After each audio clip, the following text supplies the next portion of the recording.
CBS Television Sports presents the National Football Conference Championship game between the Dallas Cowboys and the San Francisco 49ers. Brought to you by the Foundation for Full-Service Banks on behalf of all full-service banks in your area.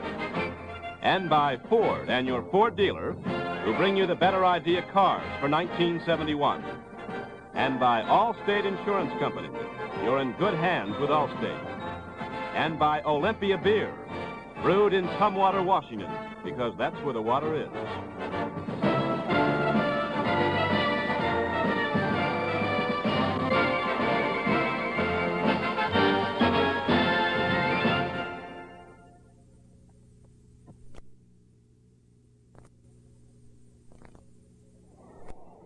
Good afternoon. I'm Ray Scott. And a very special greeting to those of you who are viewing our game in Alaska, our game that is about to begin. You know, I can't think of a game with more dramatic overtones than this upcoming clash between the Cowboys and the 49ers. What these teams have done on their way to this game today has been beautifully chronicled by Jack Whitaker, and Pat Summerall has talked of some of the personnel. I would like to dwell for a few seconds on what I believe the game will hinge on, namely on mental attitude. The Cowboys, a team that has been so very close to greatness, but that elusive big game has always escaped them. The 49ers, on the other hand, they have known frustration, but of a different kind. A frustration of season after season of being told they had potential, but never able to win that big game. And so I think that we have today a game with dramatic overtones and a game that I'm looking forward to so very much. A game I believe will hinge on an elusive thing known as mental attitude. I'm looking forward to it. And we'll be ready for the start of today's championship game in just a moment.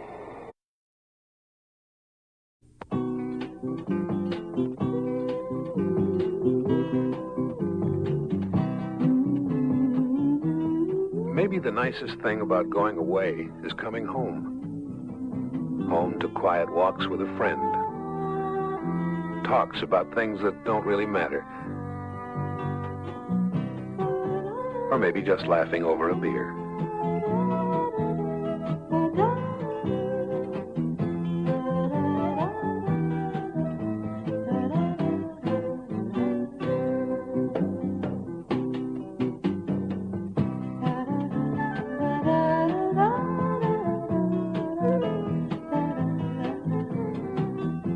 We make Olympia for times like these, and we brew it with the best water we know, the naturally pure artesian brewing water of Tumwater, Washington. It's the water that makes it Olympia. Bringing your wife to the baby doctor. You think about your new responsibilities, like life insurance. How are you going to afford enough? There's sort of a responsibility gap. Allstate can help. If you're 25, for example, $30,000 worth of decreasing term life insurance costs less than $11 a month. Allstate makes it all a lot easier. You're in good hands with Allstate.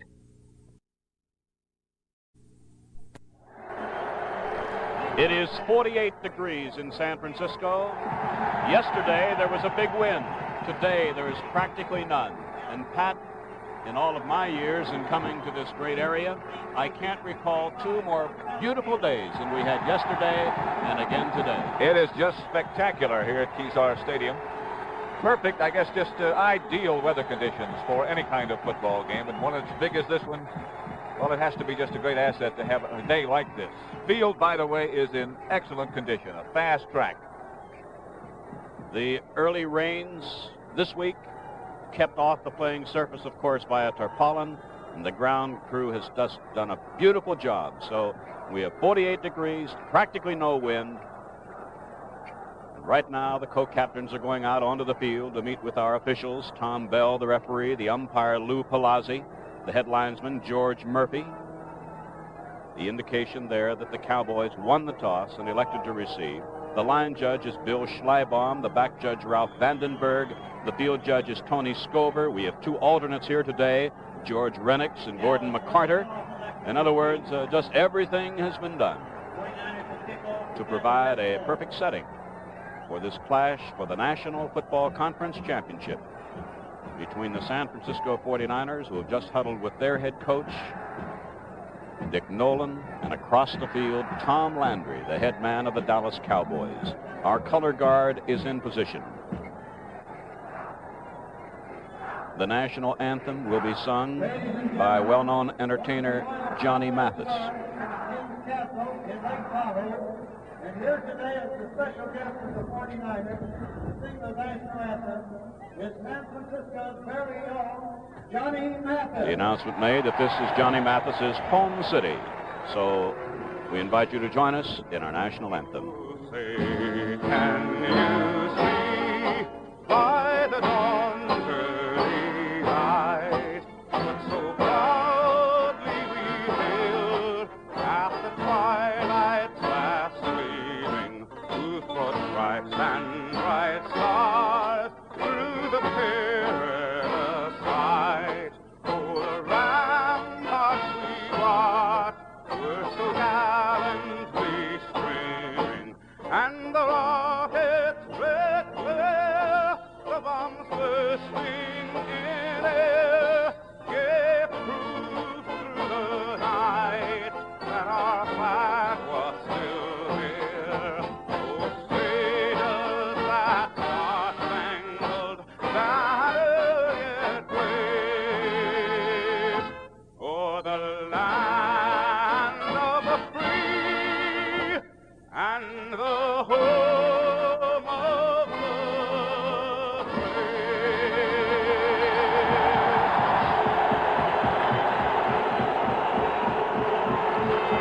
The anthem, by the way, was played by the Red Garter Band from San Francisco. Well, there's an indication as to which way the wind is blowing, Pat, as the balloons went up in the air.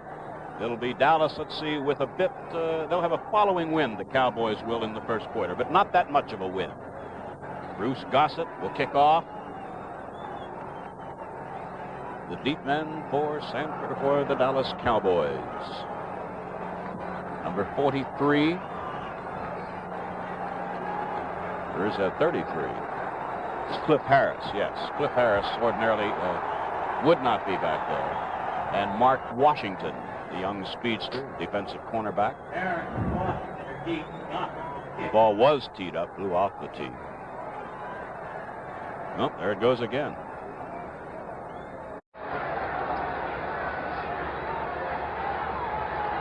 There's Mark Washington. Over to his right, Cliff Harris.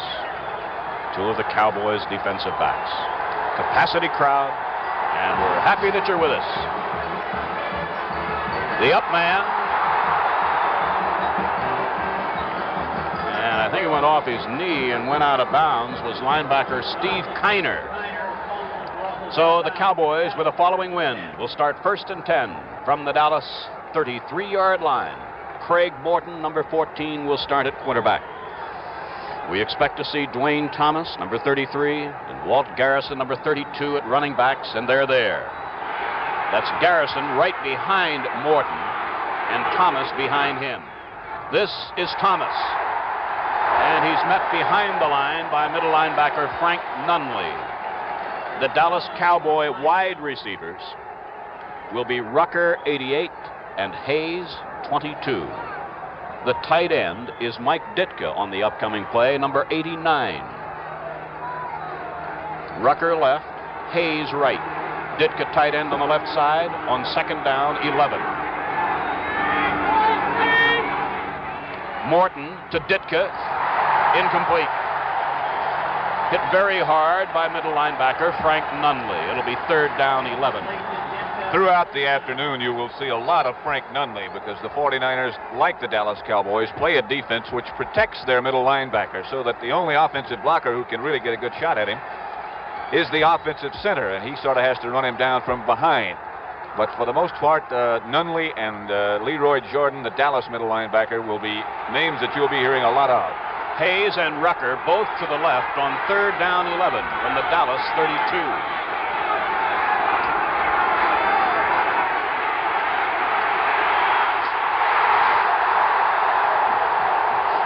A penalty marker is down as Morton Cedric Hartman is a man, number 86, who plays for San Francisco on passing situations for this very purpose. He's being blocked by Ralph Neely. Good coverage in the San Francisco secondary. Morton had to step up in the pocket, and Hartman got inside Neely. Referee Tommy Bell measures off the penalty. Intentional grounding. A loss of down is also involved. And so the ball goes back to the Dallas 17-yard line, where it is 4th down and long yardage. And watch now, if you've never seen him before, number 44 of the 49ers. He is back around the San Francisco 40-yard line. Bruce Taylor, an exciting, brilliant punt return man. Whitby. Fair catch. There'll be no run back this time. 41-yard line of the 49ers. San Francisco has the ball for the first time. And we remind you that this telecast is presented by authority of the National Football League. It is intended for the private use of our audience. Any rebroadcast or other use of this telecast without the express written consent of the National Football League is prohibited. John Brody sends Witcher, number 18, to the right. Washington, number 18. Number 88, Witcher. 18, Washington, both wide right. His running backs, Willard and Cunningham.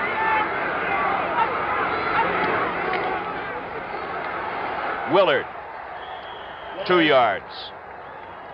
Now let's give you the rest of the San Francisco offensive lineup. The tight end is number 89, Bob Windsor. The interior linemen are Len Rohde, 76, Randy Beisler, 65, Forrest Blue, 75, Woody Peoples, 69, and Cass Banasak, number 79. Gain of 2 for Willard.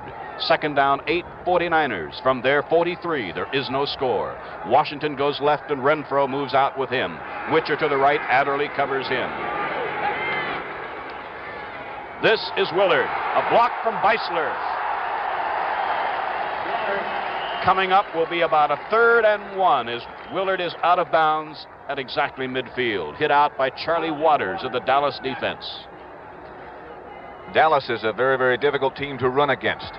In fact, to score against. It's been now some 21 quarters since they last gave up a touchdown. On 3rd and 1, Dick Nolan takes Washington, the wide receiver, out, and he adds Ted Kwolek, number 82, a big second-year tight end. 3rd and 1 at the 50. And I can't help but remember 2 weeks ago against Oakland in a similar situation when John Brody had 3rd and 1. And he faked to Ken Willard on a dive off to the left side of his offensive line and hit Bill Tucker with a touchdown pass. This time the other running back is Cunningham. Willard is nailed for a loss back at the 49-yard line of San Francisco. Number 75, Jethro Pugh. Number 63, Larry Cole. And linebacker number 54, Chuck Howley. So on a loss of 1, it is 4th and 2. Next time San Francisco has the ball, we'll identify that Dallas defensive unit.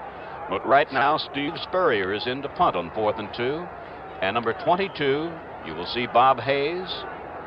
And you will see also for the Cowboys, number 30, Dan Reeves. Well, that's the first we've seen them shift into a punt formation, Pat. First time. Can you get the ball? Great punt. Hayes at the 8.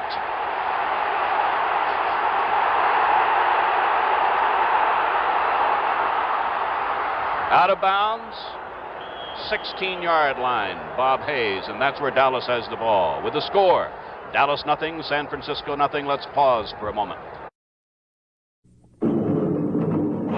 Baltimore, Tulsa, Oklahoma City, Chicago, Cincinnati, Phoenix, Cleveland, Columbus, Dallas, Fort Worth, New York. American not only flies to big cities, but to medium-sized cities and small ones as well. So next trip, think of American. Thank you. Louisville, Indianapolis, Pittsburgh, Providence. REA Express rides again.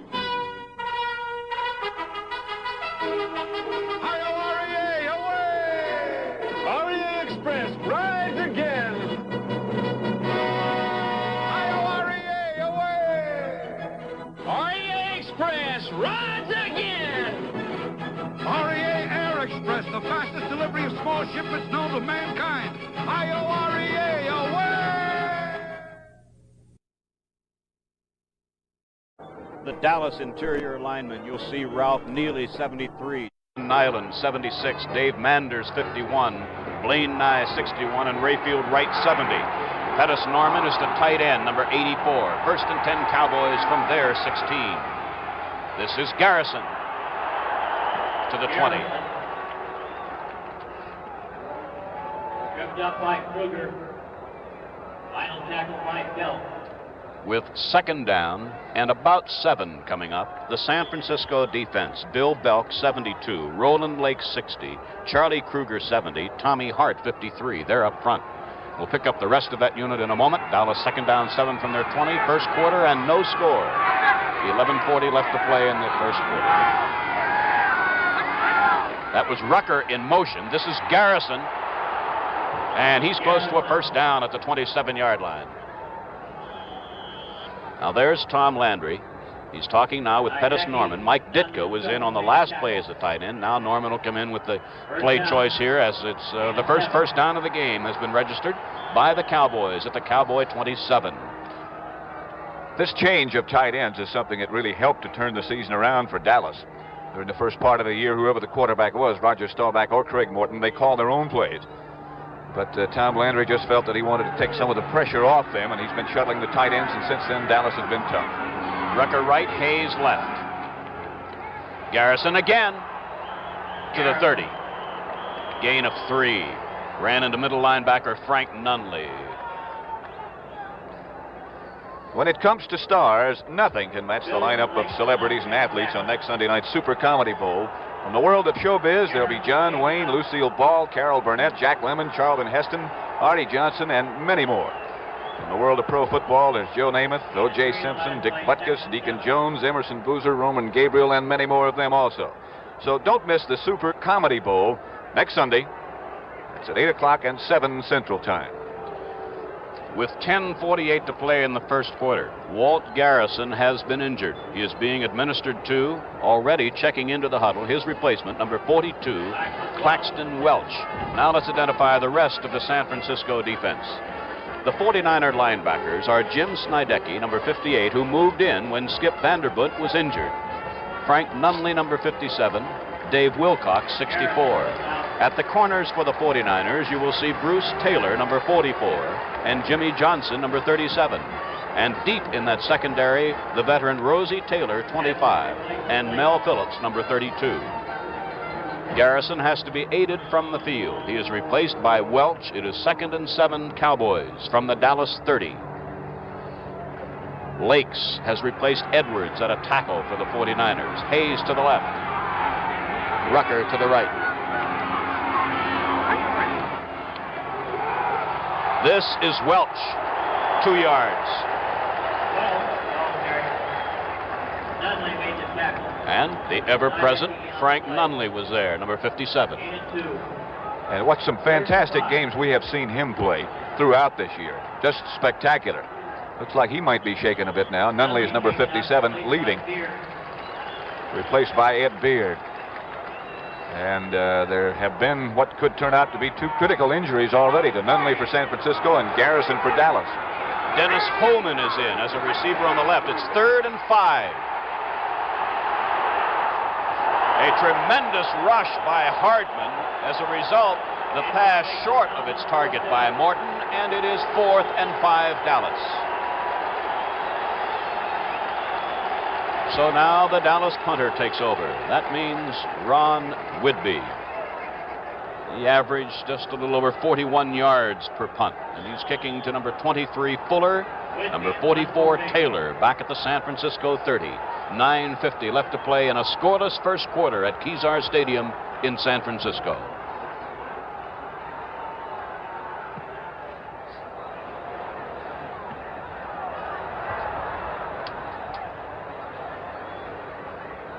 It will be the 49ers ball at the San Francisco 31-yard line. With the score, 49ers nothing and Cowboys nothing. Let's pause for a moment.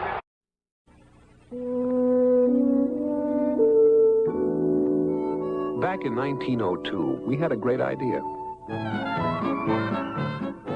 Build more breweries. So we did. At Bellingham Bay and Port Townsend in Washington, at Salem, Oregon, and one in San Francisco.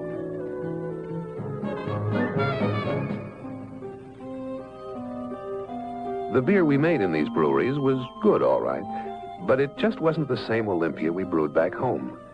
So we shut them down. What made the difference? The water. The pure, natural, artesian water found only at Tumwater. Today, there's only one Olympia brewery, at Tumwater. And Olympia is one of the most popular beers in the West. Proof that when it comes to beer, it's the water.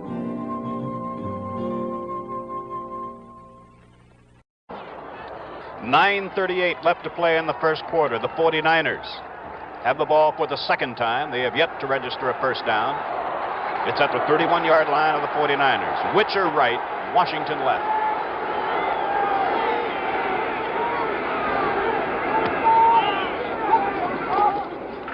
Brody behind Willard. That ball seemed to, it didn't spiral like it ordinarily would, Pat. I think Brody threw it sort of sidearm to get it around Jethro Pugh, who had broken through and was putting heavy pressure on. That's the play we've seen the 49ers get good success from.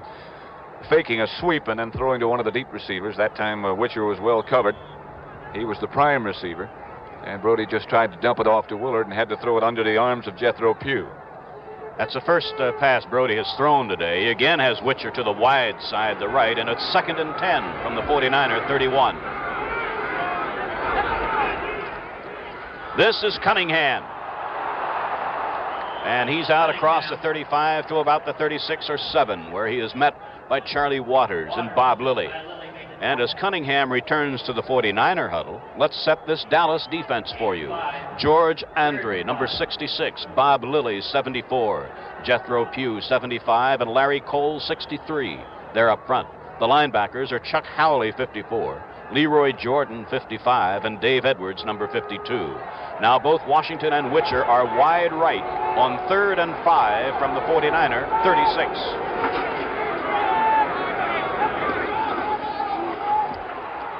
This is Willard. First down, 49-yard line. Tackled by linebacker Leroy Jordan and Cornell Green from the secondary. This is something which might resemble a very, very quick screen pass, this last play that John Brody just ran. He just dumped the ball out to Ken Willard, and he already had his offensive tackle, Cass Banaszak, and offensive guard Woody Peoples out in front. Good yardage. Between the 48 and 49-yard line of San Francisco. And again, Washington and Witcher are wide right.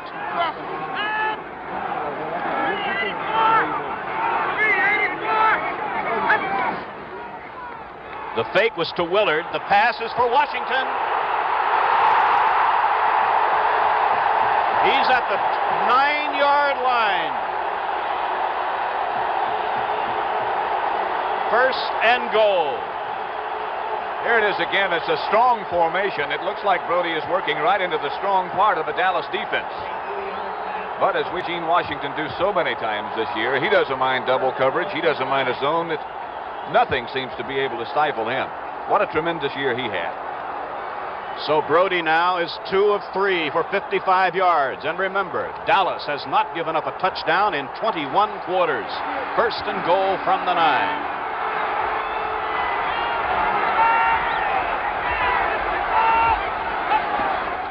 This is Willard. Oh, he met Lilly at the line of scrimmage, and there is no gain. And Jethro Pugh was there, too. Sometimes it's too bad that you can't really see what goes on in what's called the pit, the space between the offensive line and the defensive line.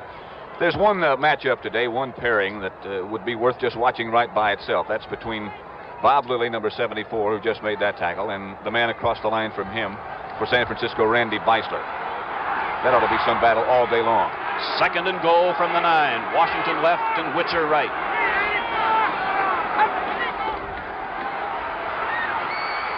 Willard. No. Linebacker Dave Edwards picking up Ken Willard coming out of the backfield, and it's incomplete, and it'll be 3rd and goal at the 9.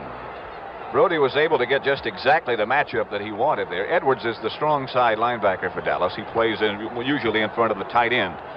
Howley is the weak side linebacker. If one of their linebackers does have to cover a back coming out of the backfield, they'd rather have Howley do it. So in terms of matchups there, Brody accomplished just exactly what he wanted to do. He had his running back Willard being covered by Dave Edwards. You'll see in the Dallas secondary, Mel Renfro 20 and Herb Adderley 26 at the corners. Charlie Waters 41 and Cornell Green number 34 deep. This is a 3rd and goal. Blitz.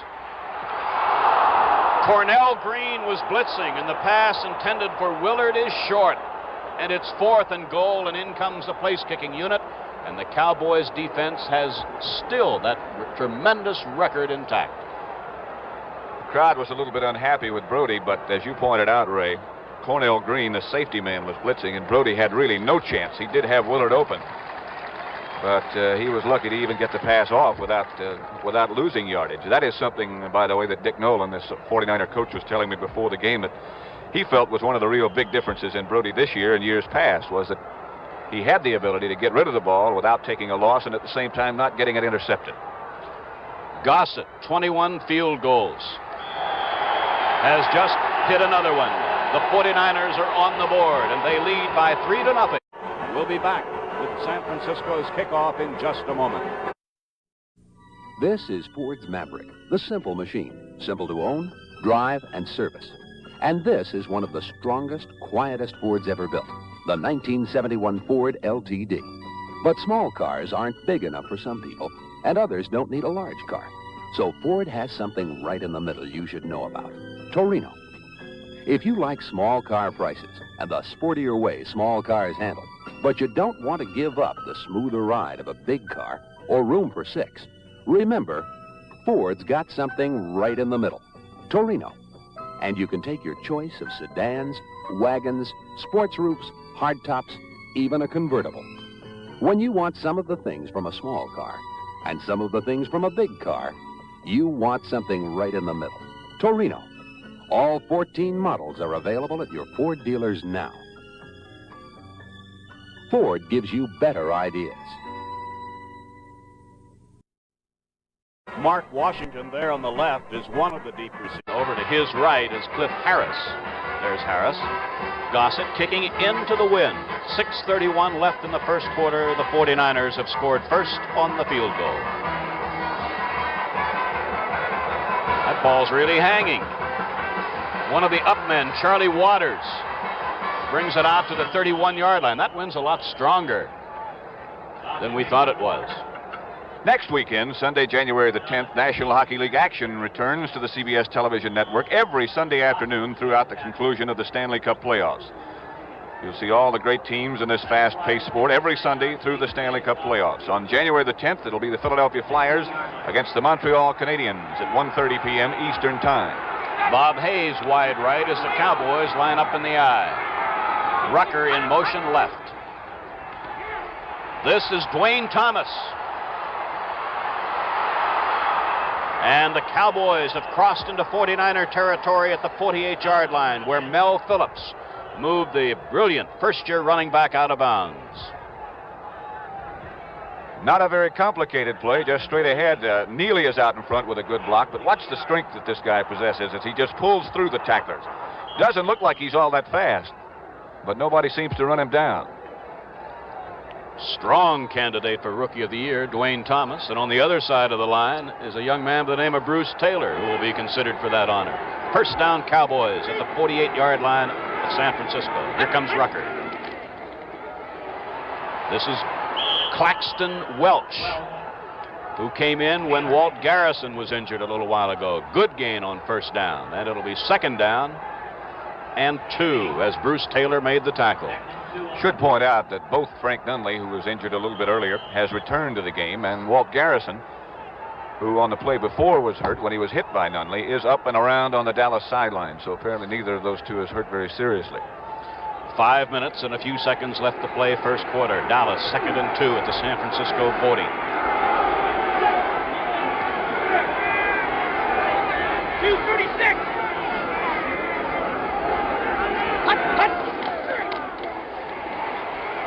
Welch, close to a first down. Forward progress inside the 40.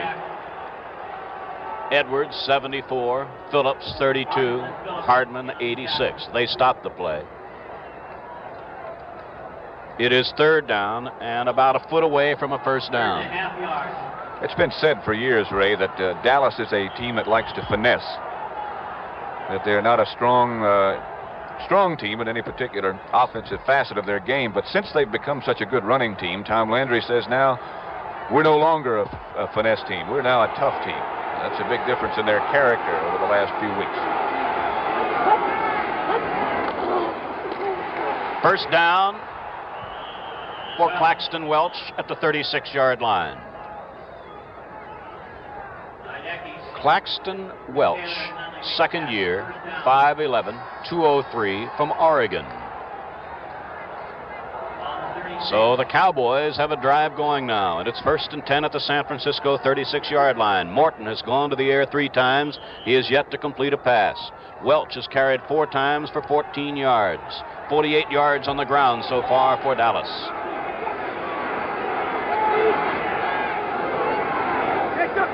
It's Rucker who went in motion.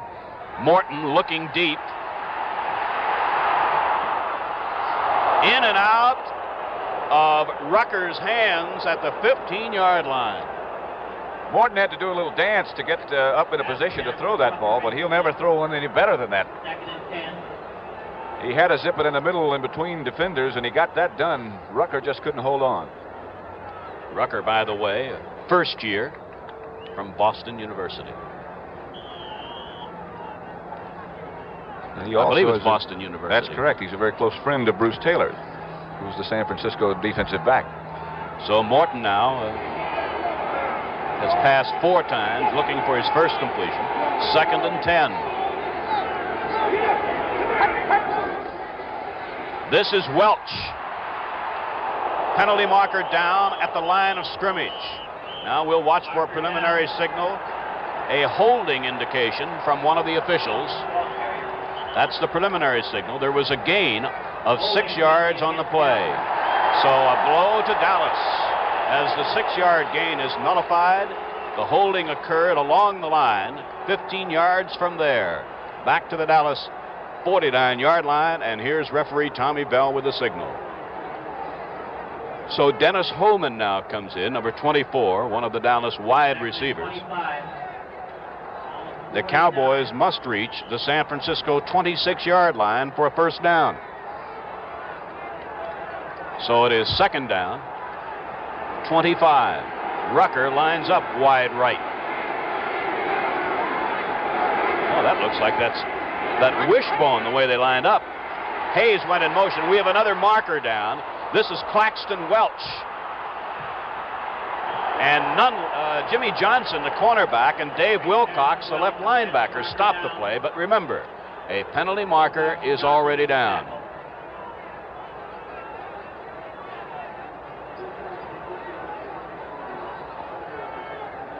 Preliminary signal offside, San Francisco.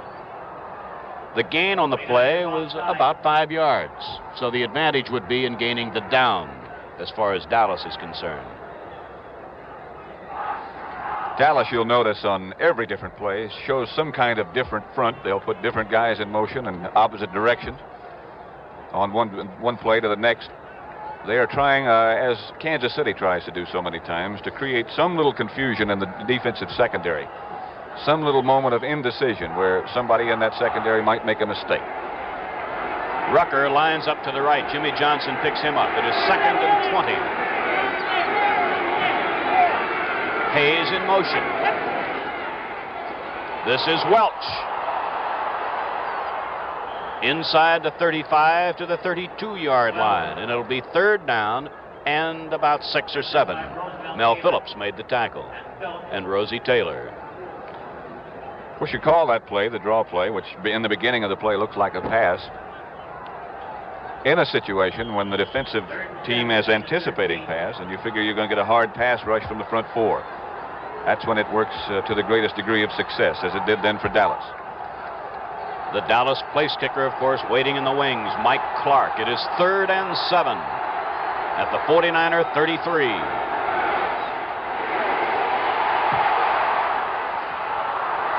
broken down beautifully by Mel Phillips. Intended for Bob Hayes. Phillips would not normally be covering Hayes. He'd be covering the tight end. But again, in those different type of Dallas formations, sometimes you get a mismatch like that. And that's part of the purpose of doing it. Mike Clark, 18 field goals, 27 attempts. A slight angle. It'll be an attempt of just under 40 yards. Reeves holding. About a 39, between a 39 and 40-yard attempt. With 2:39 left to play in the first quarter, 49ers are leading by 3-0. Way off target to the right. It's a touchback, and the 49ers will get the ball. So 2:34 left in the first quarter, and the 49ers have the lead and the ball now. On Sunday, January the 24th, immediately preceding the AFC-NFC Pro Bowl game, CBS will present a 30-minute special on the NFL All-Pro team. Glenn Campbell will MC this 30-minute special with football's greatest stars meeting some of the top names in show business. That's at 3:30 Eastern Time. Wide right is Witcher. Herb Adderley brings him down at the 26-yard line. On a gain of 6, it'll be 2nd and 4 San Francisco. Brody now has passed 6 times. He has completed 3 for 61 yards. This is another thing that makes Brody so very effective. He gets back and gets set up and gets away from the center so quickly. And he has the arm to throw those sideline passes like that. And against man-to-man coverage, as Dallas uses, that can be very effective. This is a 2nd and 4, and this is Washington working against Adderley. First down, 34-yard line. Adderley made the tackle. Leroy Jordan came over to make it very emphatic. First down, 49ers.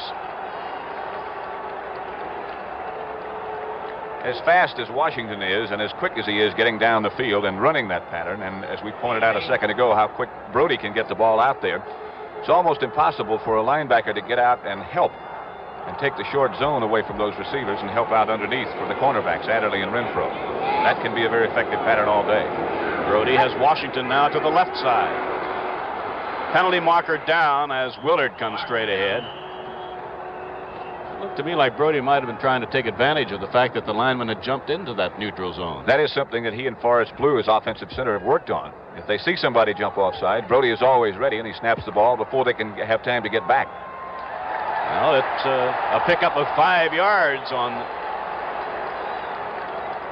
the offside infraction. The ball is now at the 39-yard line, and it's 1st and 5 San Francisco. Time running out in the first quarter. 1 minute and 20 seconds left. The 49ers are leading on a field goal by Bruce Gossett.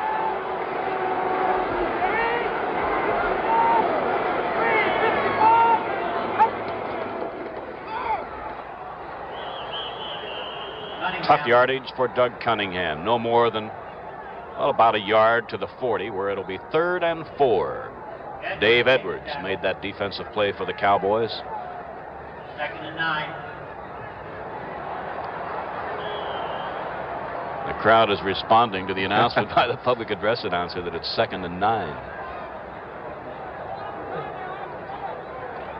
Out to the right comes Witcher. Adderley picks him up. Washington to the left, working against Mel Renfro.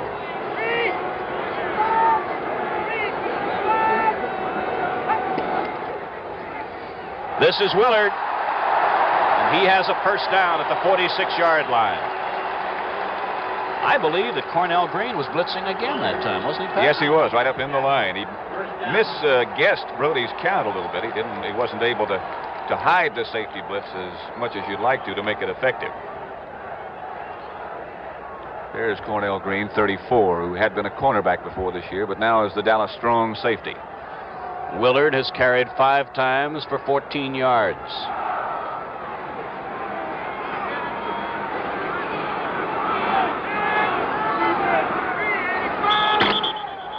And the gun means we have reached the end of the first quarter with the score.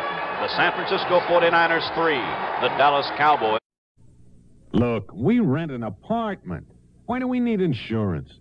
Yeah, we have a sofa, a rug, and some chairs, and TV. Of course I've got clothes. And my wife, does she have clothes? and all our bedroom stuff. But look, why do we need insurance? Like I said, we rent. Allstate's low-cost renter's insurance. Because you've got a lot to lose. You're in good hands with Allstate.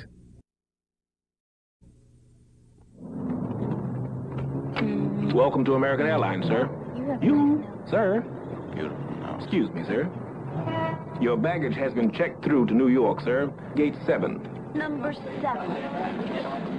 That's gate number 7. We've made flying American Airlines so simple.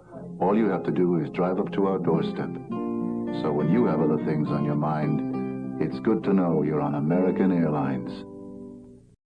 With Pat Summerall and Jack Whitaker, this is Ray Scott at San Francisco's Kezar Stadium. In the first quarter, the 49ers had the ball for 15 plays, 89 yards. Cowboys, 14 plays, 61 yards.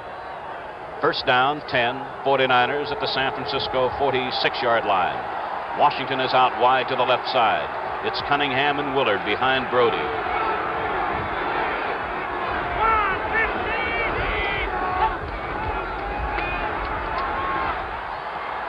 Batted down by number 63, Larry Cole. And it'll be 2nd and 10. This is something that Tom Landry had talked about during the week. He said he did realize, and so did all of the Dallas players, that John Brody would be very, very tough to rush. That is, in terms of getting him down off his feet before he could get rid of the ball, because he gets rid of it so fast. But they did say that they'd like to hurry him and possibly be able to bat some down. You might recall that Minnesota knocked down 3 of his passes last week. So that's something they're striving for, as well as trying to get him before he throws it. New tight end, Ted Kwolek, number 82, on 2nd down 10. Fake to Cunningham. Willard with the ball. He's close to a first down. Around the 45-yard line of the Cowboys. The fake was to Cunningham. The pass was to Willard. The ball is at the 44-yard line of the Cowboys. First down. Leroy Jordan made the tackle, along with Herb Adderley. That's that same quick screen that they used before to good success to Willard. And somebody with a whale of a block on Cornell Green. I saw his heels fly up in the air close to the Dallas sideline. Change in the secondary. Cliff Harris, number 43, has moved in. And he has replaced, I believe, Cornell Green. Yes. This is Willard. He's at the 38-yard line. A gain of 6 before linebacker Chuck Howley. There's Chuck Howley, number 54, made the tackle. Appeared to have sustained a slight injury to his left arm or wrist. Howley did. If you look at that Dallas secondary, you just know exactly how John Brody is thinking now. That's Ken Willard leaving. I think he's got a problem with his shoulder pads, but both of the Dallas safety men are now rookies. With the absence of Cornell Green, it's Cliff Harris and Charlie Waters, 41 and 43. Number 24, Jimmy Thomas, has replaced Willard. It's 2nd down, 3.5. And Cunningham is nailed for a loss at the 39-yard line by Larry Cole of the Dallas front line. And it'll be 3rd down and 5 for the 49ers with 13:50 left to play in the first half. And the 49ers leading 3-0. Cornell Green is back in. Cliff Harris goes to the sidelines for Dallas. I just now noticed, Pat, the lights are on here at Kezar Stadium. Figuring that they might need them, I guess, before this game's over. We started an hour later than we usually might. Gene Washington is left. Dick Witcher lined up wide right. This is a 3rd and 5 play, and a penalty marker is down, and a big rush. Let's see, I see 54. Chuck Howley, one of the linebackers, was blitzing, but a marker down behind the line. Preliminary signal, holding. Again, that's something that you won't see Dallas do a lot of. That's blitz one of those linebackers. Already, in fact, I think a couple of times with Cornell Green trying to rush the passer, and that time with Chuck Howley. They've done it far more than they usually do. This will be a big loss in yardage because the holding occurred behind the line. And the ball goes back to the San Francisco 36-yard line. And there we saw referee Tommy Bell. So now the 49ers, to record a first down, would have to get to the Dallas 34-yard line. And Jethro Pugh is taken out. Two of the linebackers are taken out. Additional defensive backs are in. This is Jimmy Thomas. And he's bumped out of bounds at the 41-yard line of the 49ers, and the punting unit comes on. That means Steve Spurrier on 4th and very long yardage. And the Cowboys' Bob Hayes is getting ready for this expected punt. He'll have Dan Reeves back with him.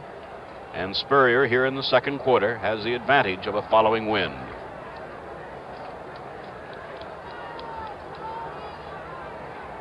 Hayes is inside the 25-yard line. Spurrier kicking from inside the 49er 30.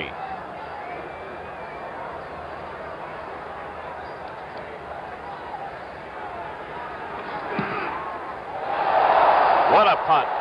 Bob Hayes signaling fair catch. The ball gets into the end zone. It's a touchback, and the Cowboys will start from the Dallas 20. With a score, 49ers 3 and Cowboys nothing. Let's pause for a moment. Hey, Eddie. Hey, today's the grand opening, huh? Congratulations. Oh, thanks a lot, Bill. Wow, it's a happy day for me. Hey, I used to play one of these. This is really a dream come true for me. And you know who made it possible? My full-service bank. Bill's my banker. I already had a checking and savings account there, so I went to see them about a loan. First thing I knew, they were explaining bookkeeping and insurance, things I hadn't even thought about. Full-service banking really means what it says, and they've got all kinds of ways to help, and they can help everybody, from a housewife to a millionaire, even a fellow with a brand new music store. Bill, I'm glad you're a good banker. See your full-service banker soon for savings accounts, checking accounts, tailor-made loans. There are so many ways a full-service banker can help. This is our symbol. Helping is our business.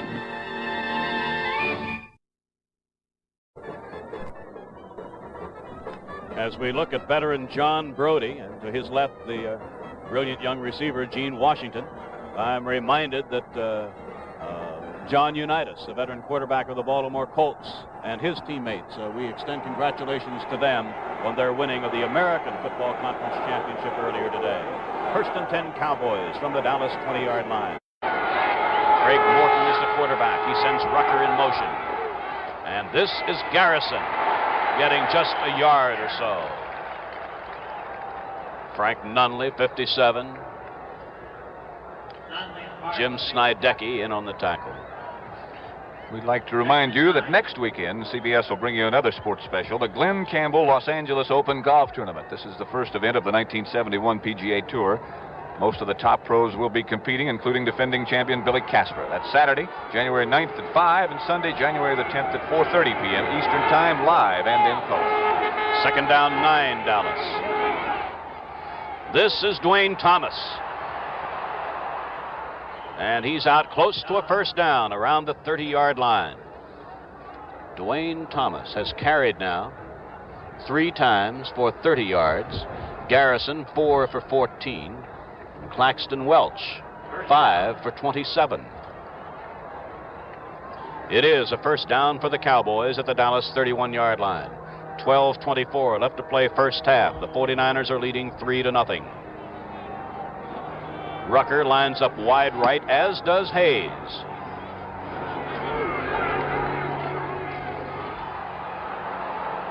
Out across the 35 to around a 37-yard line. Again, it's Dwayne Thomas.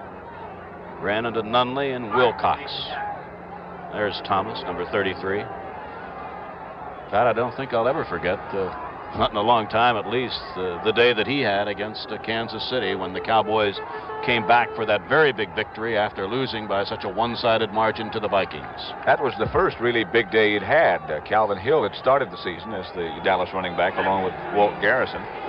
Hill was hurt, and after that performance, it's been Thomas, and Hill can't get his job back. It's 2nd and 3 after that gain of 7, and this is Garrison to the 40. And it'll be 3rd and about 1. He ran into Frank Nunley and Cedric Hardman. and Tommy Hart.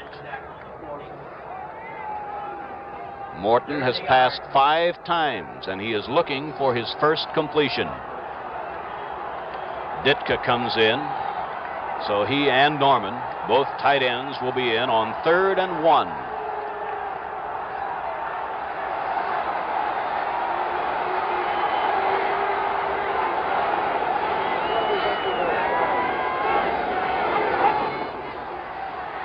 To the outside comes Thomas, and he might have fallen forward enough for a first down at the 42-yard line. It is a first down. Wilcox and Johnson made a fine defensive play, but Thomas picks up the first down nonetheless. Ditka goes out, and Rucker comes back in.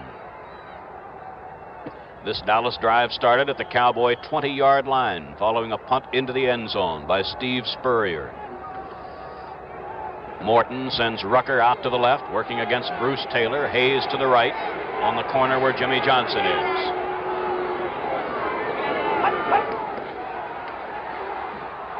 The tight end, Pettis Norman, is really shaken by Mel Phillips, and it is Phillips who is not getting up.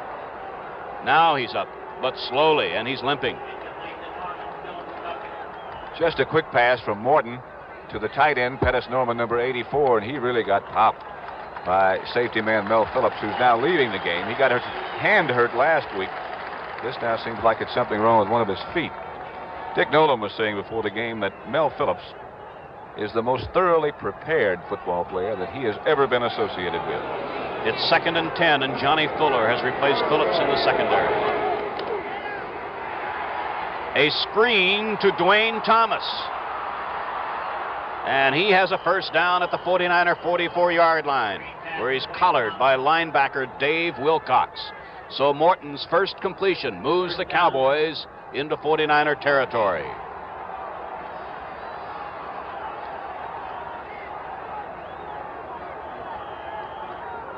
Pettis Norman, number 84 there, just came in with Tom Landry's play selection now on 1st and 10. 9:50 left to play in the first half. The Cowboys lead or trail 3-0. Bruce Gossett of the 49ers has accounted for the only scoring.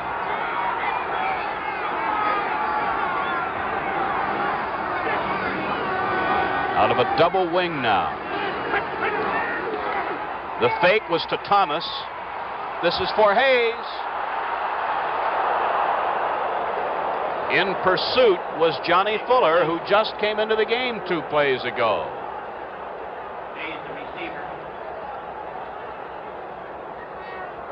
San Francisco had a blitz on that time with linebacker Wilcox and linebacker Nunley involved.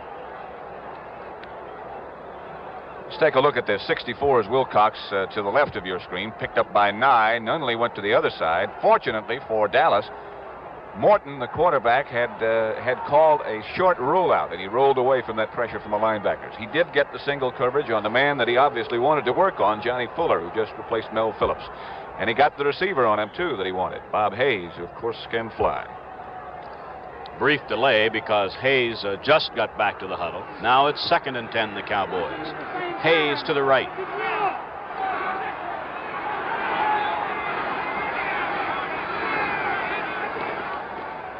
Here goes Thomas again.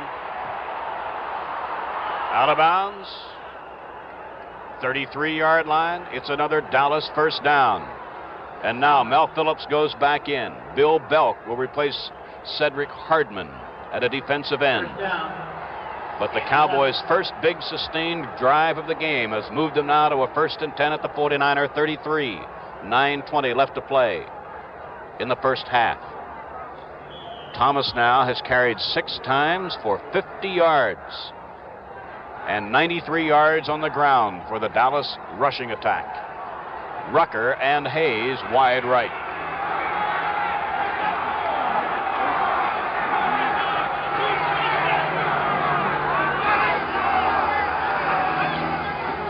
Thomas. And he's down to the 26-yard line. Talking with some of the Cowboy coaches before the game and talking about Dwayne Thomas. And he is such a natural, such an instinctive runner, they say, that all you have to do is make sure he knows what the play is supposed to be. If you try to coach him, you might mess something up because he's just got a feel. Thomas is 6'1" and 220, a rookie from West Texas State. It is 2nd down and 3.5. Here he goes again. And he's close to a 1st down around the 23-yard line. You know, you'd like to be able to make some comments about the type of strategy that a team might be employing, but there's really not too much to say about the way Dallas operates. They'll run it and run it and run it until they absolutely have to put it in the air. Morton will average maybe 16, 18 passes a game, and that's all. Another 1st down for the Cowboys. Roland Lakes comes out. Earl Edwards moves in the front line for the 49ers.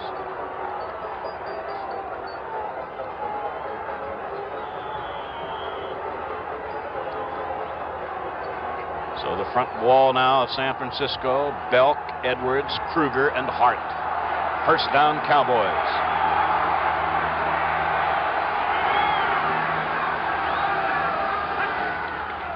This is Thomas.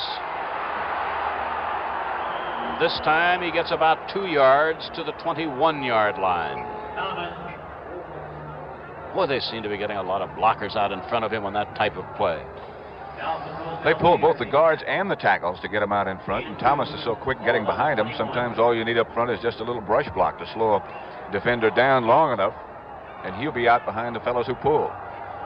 As I said before, that's something you really can't teach. That's got to be instinct. Dallas started at their 20. It's 2nd and 8 at the 49er 21.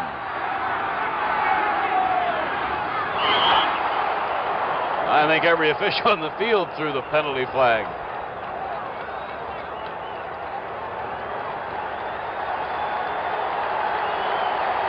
Five yards against the Cowboys.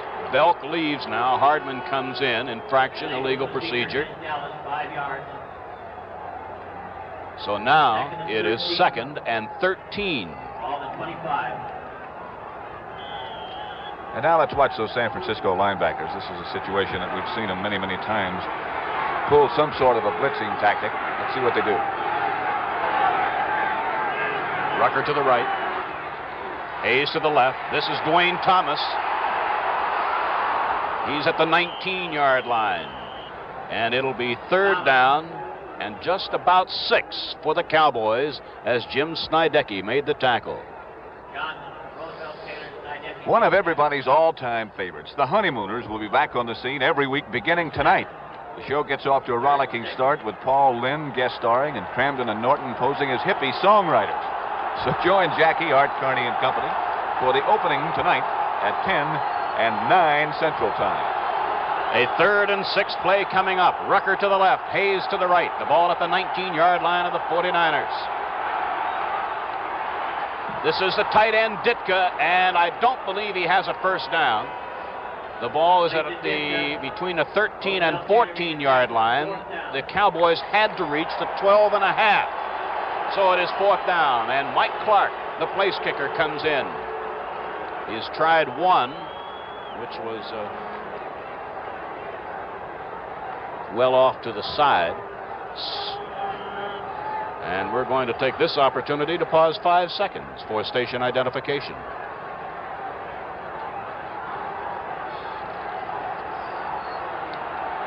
Dan Reeves holding from 21 yards for Clark. And we have a tie ball game. Cowboys 3, 49ers 3. We'll be back with a Dallas kickoff in just a moment. Jones, if that shipment doesn't get here this morning, I'll have your job. I hope they used REA Air Express. I hope. Picked it up yesterday. Got it here this morning. Call me anytime. Silver Bullet. Who was that man? Hi, REA. Away. REA Air Express rides again. REA Air Express, the fastest delivery of small shipments known to mankind. Hi-yo, REA, away!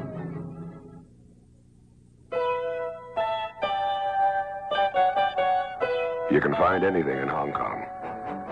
Ivory, silk, jade, and an American beer, Schlitz. And out here that says home. You only go around once in life, and you gotta grab for all the gusto you can, even in the beer you drink. Why settle for less when you're out of Schlitz? you're out of beer.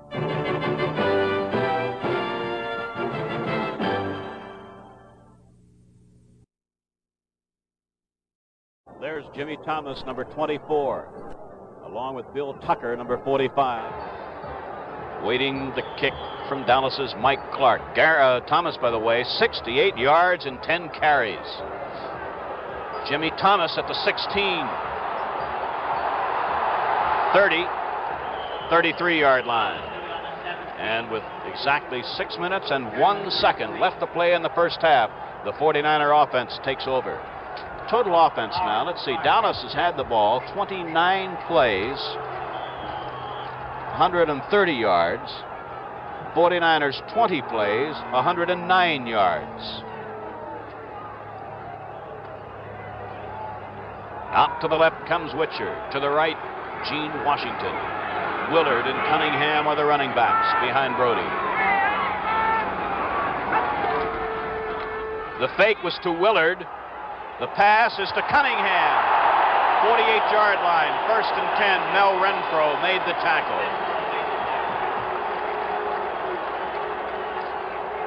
This again is the same play that San Francisco has gotten so much mileage out of it. Let's watch Bob Lilly, number 674, as he fights off two blockers, Peoples and Beisler, and here comes Forrest Blue now to help out. So 3 blockers really took a shot at Lilly that time.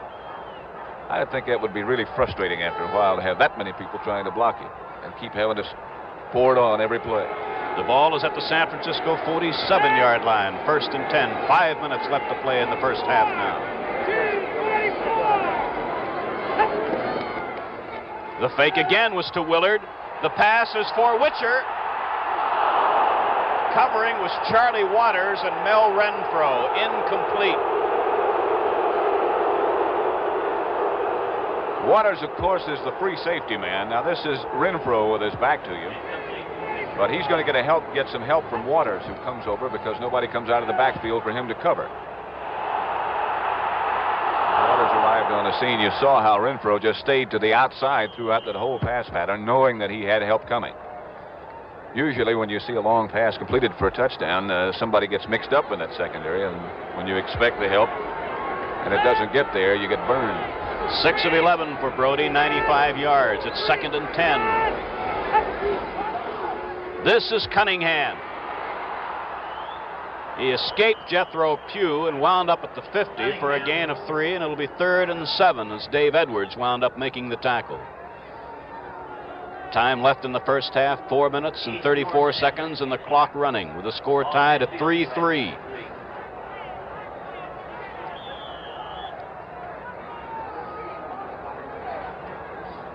"48 degrees was the game time temperature. Just a perfect day." Witcher right, Washington left.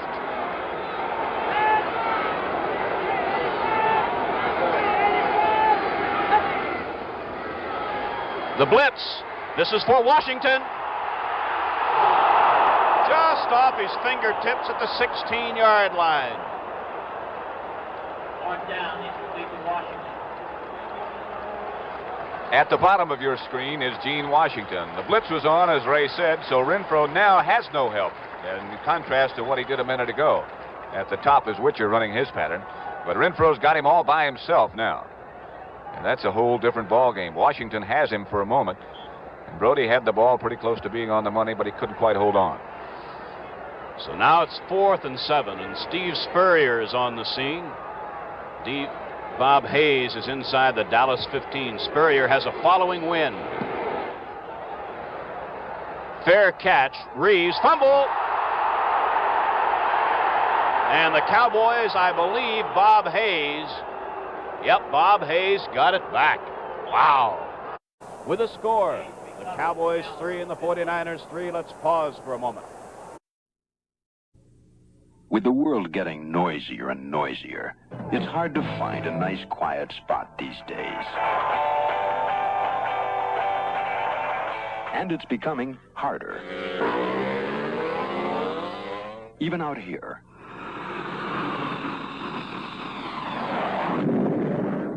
Noise.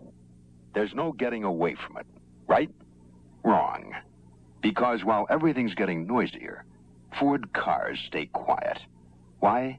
Because quiet cars come from strong cars. And Fords are built strong. Result? The 1971 LTD is one of the quietest riding Fords ever.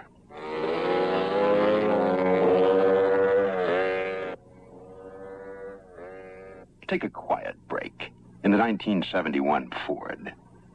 Ford gives you better ideas. Bob Hayes recovered that loose ball at the Dallas 15-yard line, where it's 1st and 10 Cowboys with 3:53 left in the half. There goes Rucker again. Here's Dwayne Thomas. He ran into Rosie Taylor out around the 25-yard line. And Dwayne Thomas is having another tremendous day. Yeah, he just overpowered Rosie Taylor for about an extra 3 yards. Taylor had a good shot at him and made a fine tackle. But Thomas got about 3 extra yards that he normally wouldn't have gotten had not he been so strong. There is Tom Landry. It's a first down as Thomas carried for 11, and he now has picked up 78 yards in 11 carries.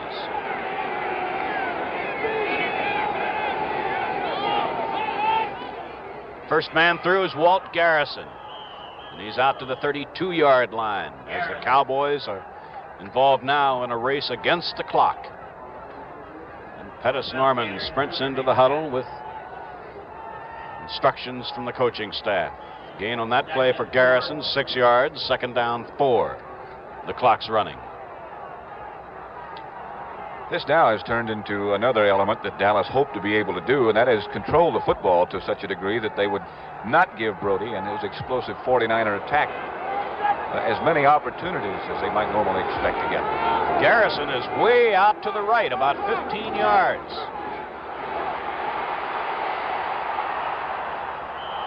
Incomplete, as I'm sure you noticed. Morton wanted to set up a screen, but the 49ers, you'd have thought that they had somebody back in the huddle that time, knowing what was coming up. They had as many guys out there as Dallas did trying to set up that screen. It's Morton threw a dart at him. Pardon me, Pat. Well, that stopped the clock with 2:24 now left to play in the first half. Be interesting to see what Tom Landry has sent in this situation. Normally you'd expect the team to pass with this much yardage to go, 3rd and 4. But with a back like Dwayne Thomas in there and as good a running attack as Dallas has, they might choose to just run him, although he's out on the flank now. Bob Hayes in motion this time on 3rd and 4. And the screen is to Thomas. He gets it out to the 42-yard line. That's another Dallas first down. And I think we'll have the notification coming up that there are 2 minutes remaining in the first half before the next play gets underway, because the clock is running with 2 minutes, 2 seconds, 1 second, and right there we are.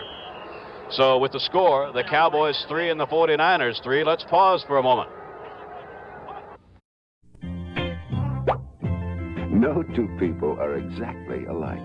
Is there anyone else in the whole human race with your kind of style and your kind of grace, who's not so big, not so small, not so bad with a ball? No, there's nobody else quite exactly like you. Nobody else like you.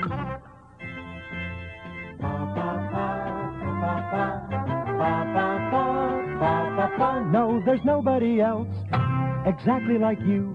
Nobody else like you. That's what we're all about. Persons, not people. We're a life insurance company, the Equitable. And the Equitable agent never forgets that no two people are exactly alike. All his training, all his thinking are shaped around you and your needs. To the Equitable agent, there's nobody else like you. Nobody else like you. The head coach of the 49ers has just made 2 defensive changes. He has sent in Stan Heineman, number 80, at defensive left end, and Skip Vanderbunt, number 52, at right linebacker. The Cowboys have a 1st and 10 at the Cowboy 42-yard line, with exactly 2 minutes left to play in the first half. Now, Morton sends Rucker wide right. Hayes also on the right side. Thomas now is out wide to the left as a as a flanker. Intended for Garrison, but it looked like someone might have hooked Morton's arm. Earl Edwards, yeah. Did remarkably well to get rid of the ball because the 49ers, again, as they have throughout the first half, put heavy pressure on Morton when he goes back to pass. I see, Pat, that Morton has completed 3 of 12 passes for 29 yards. It's now 2nd and 10, Dallas. That play took just 5 seconds. It's Belk, Edwards, Kruger, and Hindman, the front 4 for the Cowboys.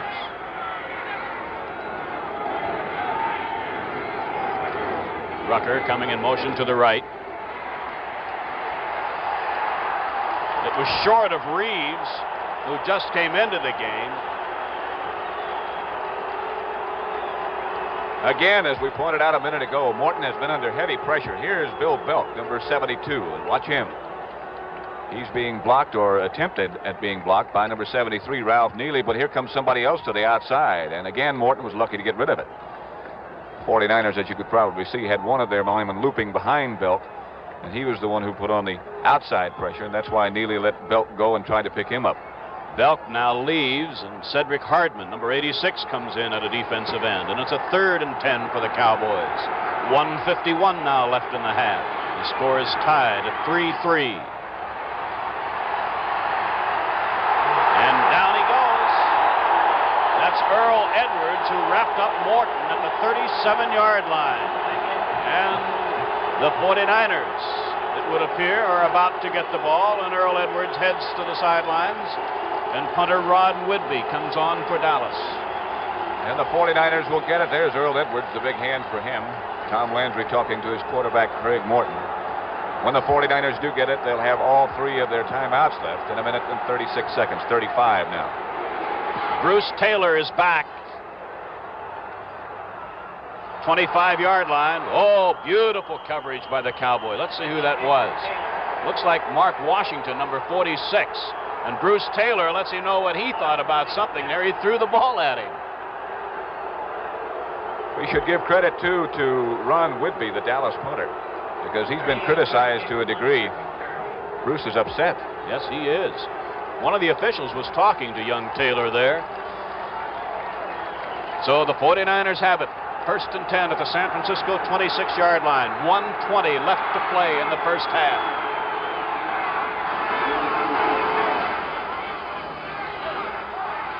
A screen to Cunningham. And a fine defensive play by Herb Adderley, the left cornerback, after a gain of about 6. And the clock is running. Don't go away at halftime, because I think you'll really enjoy this. The halftime show will feature O.C. and a half for the 49ers at the San Francisco 32.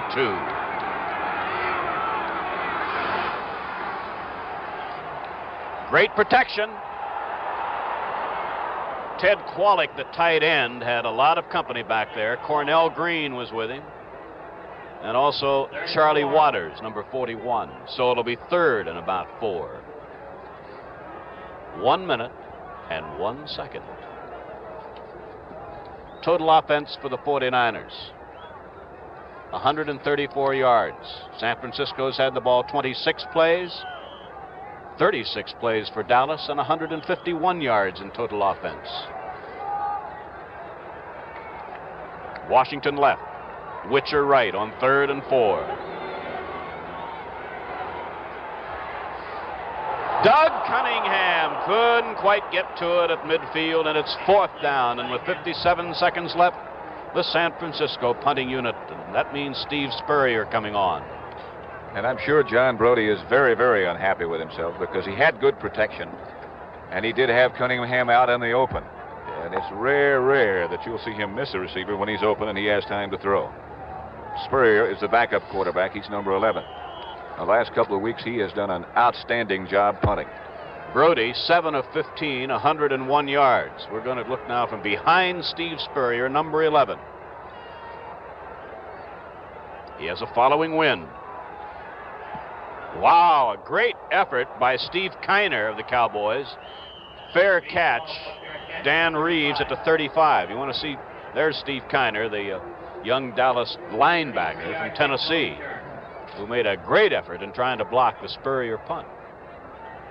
So 50 seconds left as the Cowboys get the ball at the Dallas 36. And if I'm not mistaken, Dallas has 2 of their timeouts remaining, so certainly they have adequate time too. Now the clock is running.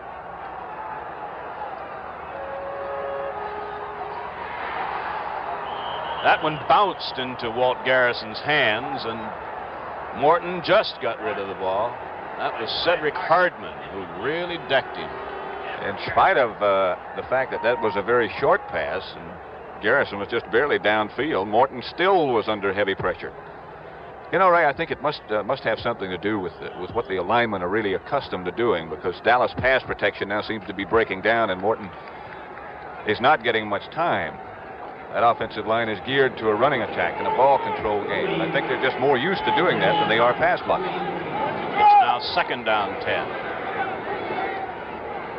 This is Dan Reeves, and Hardman has him.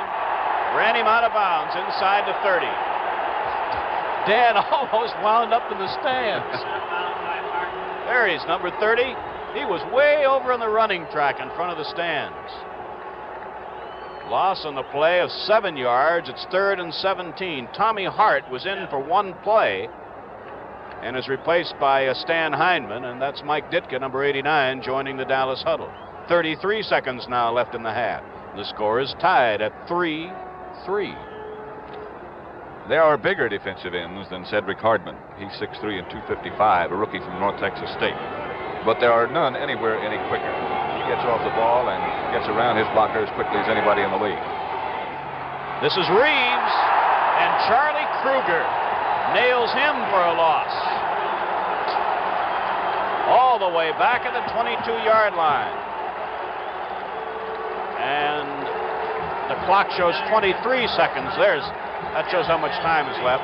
Now, I think the 49ers asked for a timeout, so they have, I believe, 1 timeout left, Pat. Is that right? I believe that's correct, yes.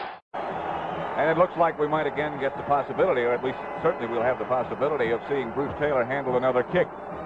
Now, Ron Whitby has been working throughout this week particularly hard on not only getting the ball deep, but getting the ball way up high, giving his lineman time to get down and cover. The last time Ron Whitby punted, he had a 48-yard effort, and there's Whitby now inside the 10. Now, what wind there is against him right now.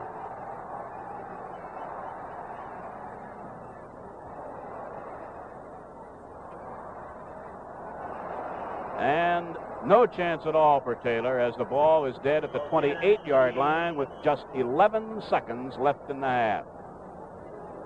So I don't know whether Whitby tried to punt it that way or not, but he certainly did the right thing to keep it away from Bruce Taylor. 54 yards that time. I started to say when he hit that one, when he first touched it with his foot, that's the kind that's dangerous against Taylor. But Taylor was looking right into a very bright sun, and he might not have judged it correctly, because that was the kind of kick that could be returned, the line drive type. Well, that takes care of the first half. The end of the first half with the score. The Dallas Cowboys 3, the San Francisco 49ers 3. Here's the only place I know of where you get a second chance in life. The International Date Line. Cross it, and you get to spend yesterday all over again. That's worth celebrating, with all the gusto you can grab, even in the beer you drink. Why settle for less? When you're out of Schlitz, you're out of beer.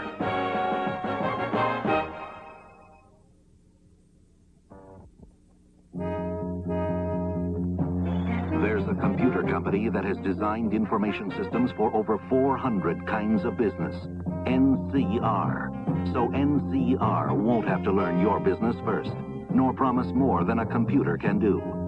Someday your company will talk to one of the most experienced computer companies you know, because now you know. NCR means computers.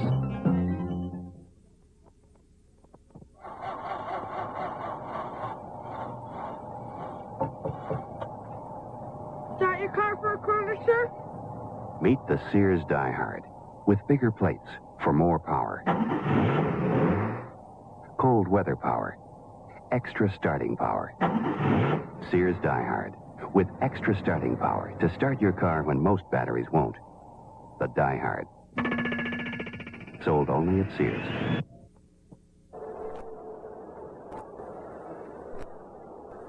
We'll be ready for the start of today's halftime activities after this pause for station identification. Animal World, originally scheduled to premiere this afternoon, will now begin its new series 2 weeks from today on CBS.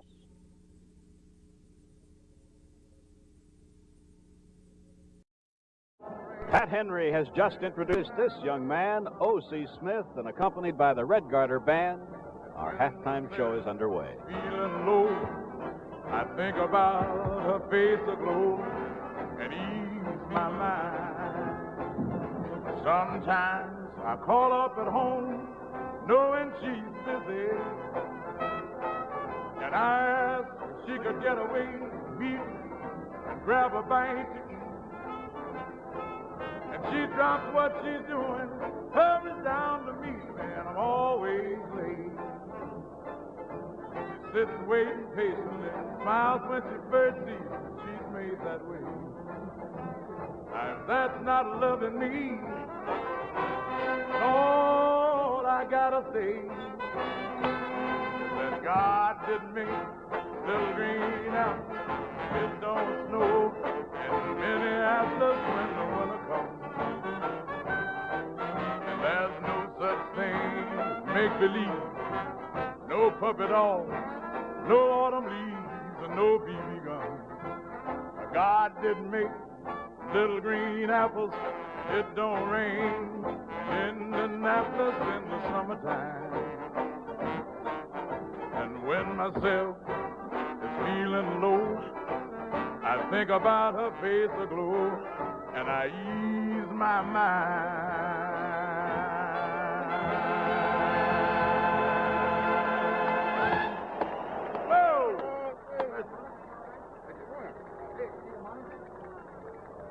Well, let's hear a nice, big, rousing round of applause for a great, great performer. O.C., marvelous.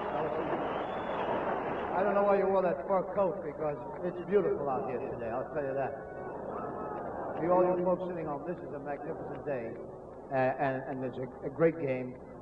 Now I'd like to call on a friend. This is like an adopted son of San Francisco. San Francisco happens to be one of the great cities in the world, but this man recorded a song that actually he became dear to everybody's heart in Frisco. This is his second home. Let's have a nice round of applause for a guy who comes from my first home, Brooklyn, Tony Bennett.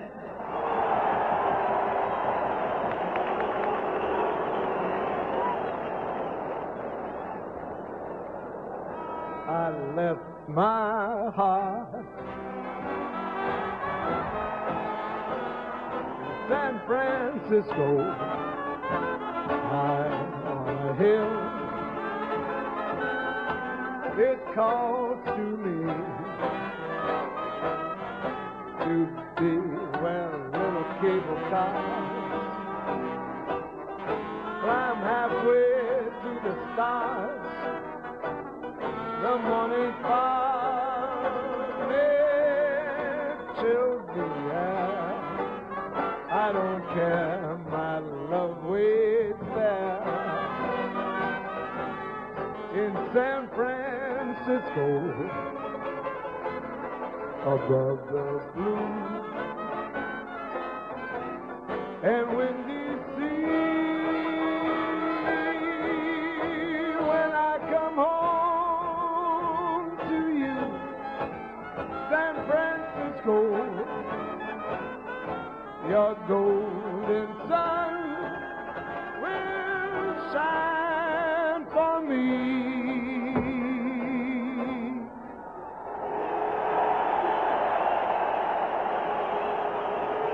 When I come home to you, San Francisco, your golden sun will shine for me.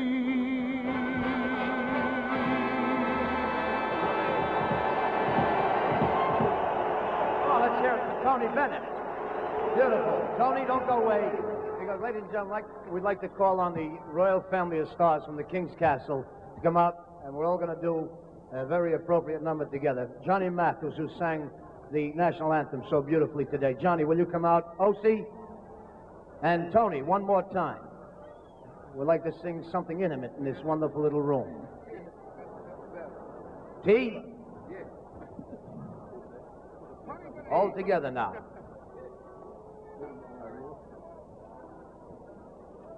I got the scores here. Oh. Here we go. You want to give us a downbeat, Tony? All right. Here you go.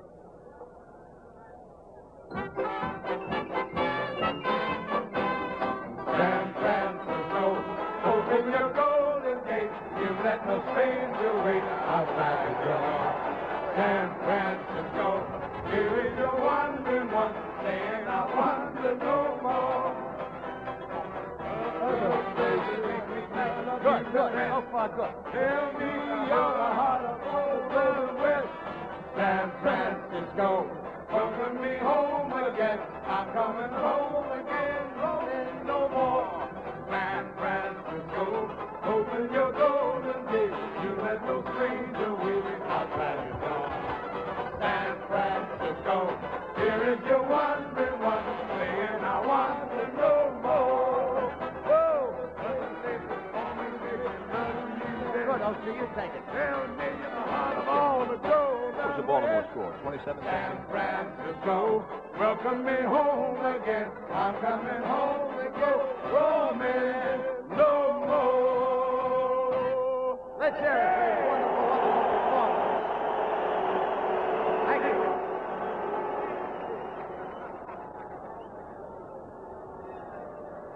Ladies and gentlemen, let's thank all these great entertainment, Mr. Pat Henry, Mr. O.C. Smith, Mr. Johnny Mathis, and Mr. San Francisco, Tony Bennett.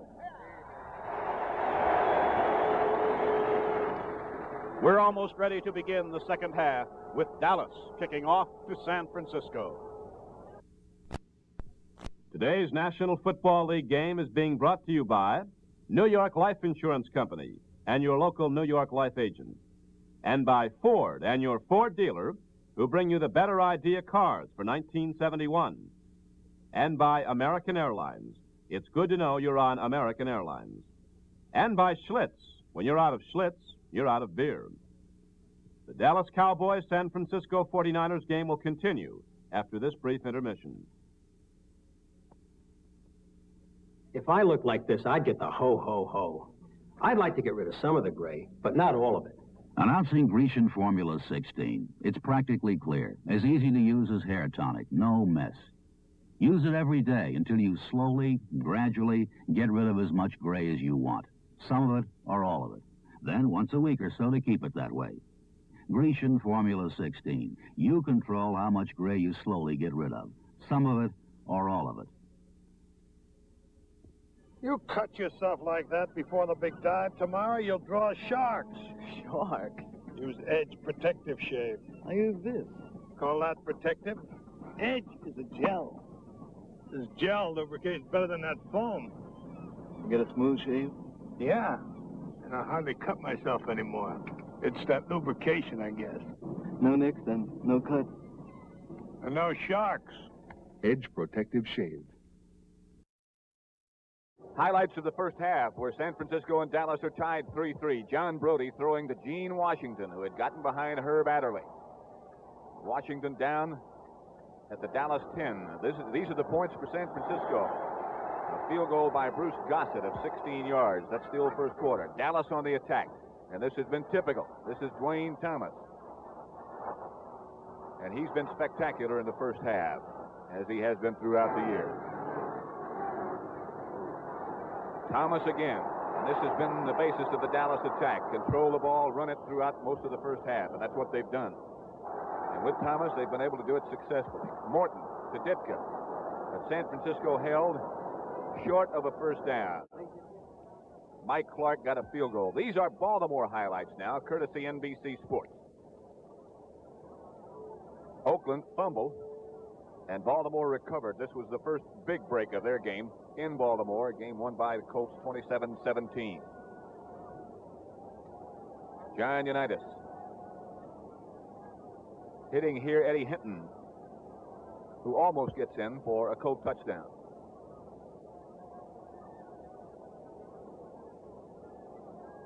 And we'll take another look at that same play, Unitas to Hinton, from the end zone and in slow motion. Unitas just lobbing the ball over the top of the linebacker, Bill Lasky's head. Looks like Hinton might be able to get in. But on the next play, this again is that same play shown from behind the quarterback. Norm Boulash, the fine Colt rookie runner, bangs in. And again from the end zone, the same Colt touchdown. At that point, the score was 10-0 Baltimore. Here's Boulash again. And again he gets in. He's had a great 2 weeks. Same play from the end zone. Boulash again, the rookie from TCU.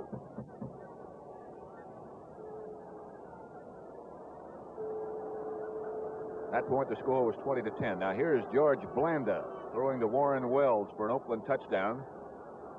Darryl LaMonica had left the game as he pulled a groin muscle. Here it is again. Blanda to Wells.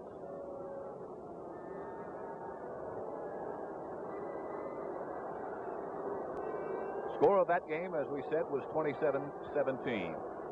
Let's take a look at our first half statistics, where the score here at Kezar Stadium is 3-3. Dallas has 10 first downs, San Francisco 6. Total yards, the Cowboys have the edge by 10. Rushing yards, a big edge, 119-35. Neither Craig Morton or John Brody have been outstanding throwing in the first half. Brody is 7 of 15, Morton just 3 of 14. Dallas has accomplished, though, one thing that they set out to do, and that is control the football. They've run 13 more plays in the first half than the 49ers have been able to put on. 39-26. Penalties have not been a factor. Dallas penalized 3 times for a total of 35 yards. San Francisco 3 times for 25 yards. Neither team has lost the ball through a fumble. Although Dallas did fumble twice, they managed to recover both of them themselves. So statistically speaking, that's the score. On the scoreboard, it's the 49ers 3 and the Cowboys 3. And both the 49ers and the Dallas Cowboys have returned from their halftime sessions. And I'll return you now to Ray Scott. Well, Pat, you're just going to return to me for a second because I have a question for you, if you don't mind. Not a bit. Okay. In view of the low-scoring first half, the inability of either team to get into the end zone, with the Cowboys, by the way, extending that tremendous streak of now 23 consecutive quarters without allowing a touchdown. What do you think the coaches might do to try and get more points on the board? I think possibly the 49ers might have made some changes at halftime. There's Craig Morton. I think they might have changed some few minor portions of their attack to try to put some points on the board, but I don't think Dallas will. Because I think they feel that they've been so successful, as Dick Nolan now is huddling with his team before the second half starts. They think they've been so successful with the running attack, I think that's what they'll continue to do. And by the way, shadows are already moving onto the playing field here at Kezar Stadium.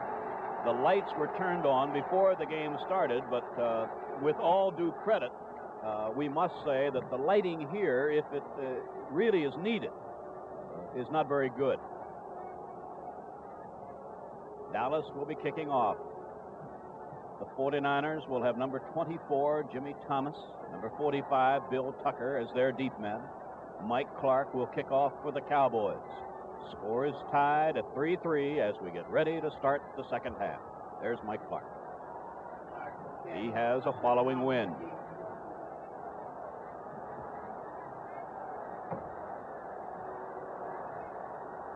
Jimmy Thomas at the 3.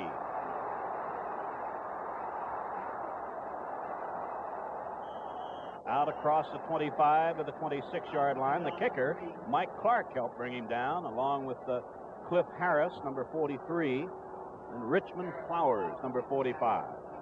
So the 49ers, with John Brody at quarterback, will start from the San Francisco 26-yard line. Now receivers will be anyone who breaks out to the left and looks back toward the quarterback will be looking into the rays of the sun. Witcher right, Washington left, Cunningham, and Willard, the running backs. Willard is met behind the line by number 66, and that's Big George Andre.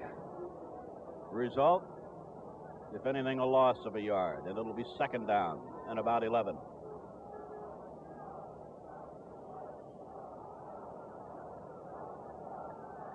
Andre, Lilly, Pugh, Cole, Edwards, Jordan, Howley, Adderley, Green, Waters, and Renfro. That's the Dallas defense. This is Cunningham, and a marker is down. Preliminary signal indicates the infraction by the 49ers. The marker was dropped at the 23-yard line. There was a gain on the play of about 5 yards, holding San Francisco. I think we're seeing, you asked me about whether or not the 49ers might have changed their method of attack.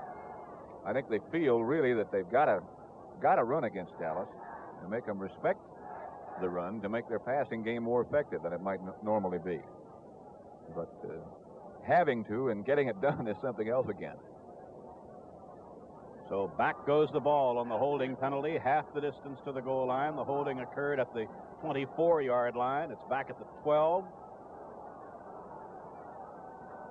They, must reach the 36-yard line, so it's second and 24. Witcher is wide right. A lot of defensive changes now. We don't have a chance to give all of them to you on the part of Dallas. This is Willard, and he's nailed after a gain of just a yard. Bob Lilly. George Andre again, and it'll be third down and 23. Among other things that Dallas does in a situation like this, when they feel the other team has to pass, is go with 3 rush linemen, just 3 men up front. They put in an extra linebacker. D.D. Lewis is in. They also put in an extra defensive back. Mark Washington is the additional defensive back. This is third and 23 now. This is Willard. Out to the 19-yard line. It'll be fourth down, and Steve Spurrier comes in. He'll have to punt into the wind with 13 minutes left to play in the third quarter. And the score tied at 3-3. And a point you brought up a minute ago, Ray. Now, Dallas, their 2 deep men, who are Dan Reeves and Bob Hayes, will be looking directly into that sun that you mentioned a minute ago. It might be a factor as far as San Francisco's receivers were concerned. But now Hayes and Reeves face that same problem. Spurrier inside the 10.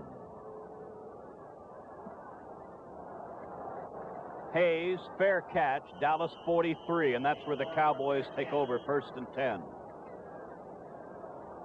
Craig Morton will have Dwayne Thomas, number 33, as the one running back. Let's see who the other running back will be. It'll be Walt Garrison, number 32. His wide receivers will be Rucker, 88, and Hayes, 22. They alternate at tight end between Norman, who is in there now, and Mike Ditka.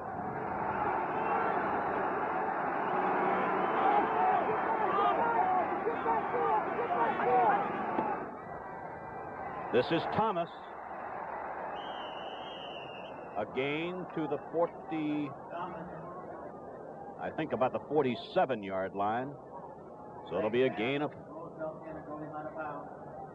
4.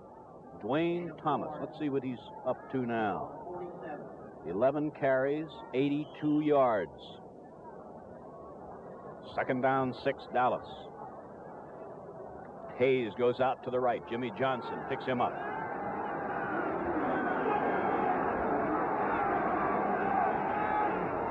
That's Rucker in motion.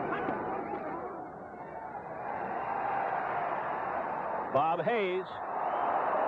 And a perfectly timed block tackle by Rosie Taylor.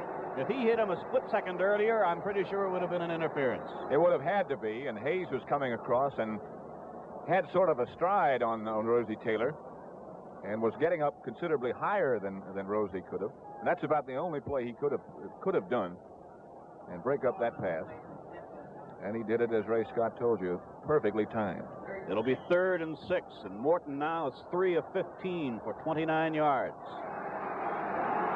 Rucker lines up to the right. Hayes to the left.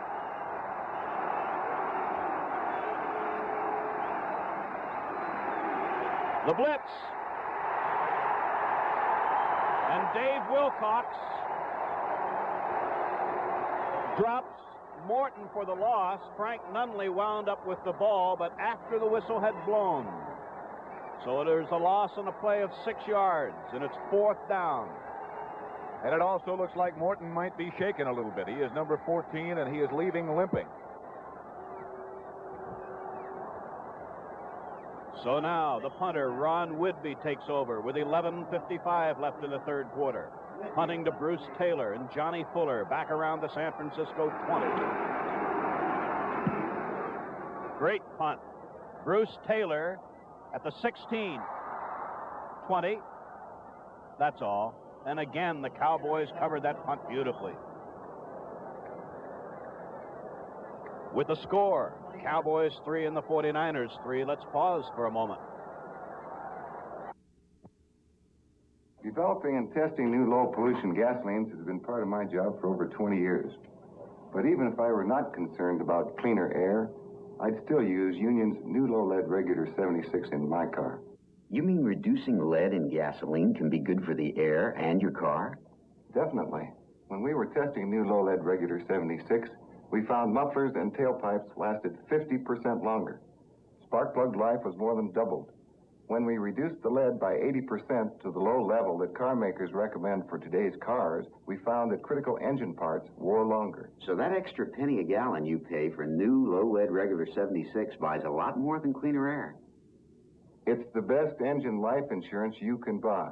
If you're for improving our air and extending the life of your car's engine, drive into any Union 76 station displaying this sign, 80% less lead. Fill up with new low-lead Regular 76 and get the spirit of 76.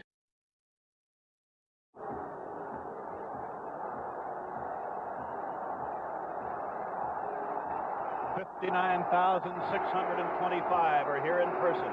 Watch as the 49ers take over at their 21-yard line. A new tight end, Ted Kwolek, number 82, is in. And Brody is reached by the Cowboy defensive unit for the first time today and dropped inside the 15, and it was linebacker Dave Edwards blitzing on first down. And Pat, you were right about Craig Morton leaving the field and being slightly injured, because there's the other Dallas quarterback, Roger Staubach. Loss on that play of 7 yards, 2nd and 17. Washington to the left, Rucker to the right, Cunningham and Muller to the running backs. Intercepted, linebacker Leroy Jordan. The ball was tipped, I believe, as it was thrown, and the Cowboys have a first down on the first interception of the game. Watch Larry Cole, number 63, and give him just as much credit as Jordan, because it's he who puts the rush on John Brody and hurries this throw. Jordan beats Cass Banaszak.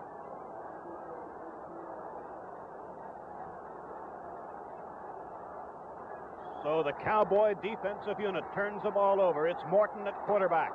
Running backs are Thomas and Garrison at the 13-yard line of San Francisco. There goes Rucker in motion. Here is Thomas. Touchdown. Dwayne Thomas puts the Cowboys in front by a score of 9-3. What a runner he is. He broke about 5 tackles. Let's look again. Thomas is 33. Garrison is leading, 32. Just see how many times he gets hit. Well, he makes a great cut right there, and somebody got an arm on him. There he breaks one. Now Bruce Taylor has the shot. That's Jimmy Johnson from the other side, who also has a shot. So I guess you could say he really broke 3 tackles and made a great cut on that one run. Now Thomas has carried 12 times for 95 yards, and Reeves holds for Mike Clark. And the Cowboys have point number 10 on the board. Cowboys 10, 49ers 3, and we'll be back with the Dallas kickoff in just a moment.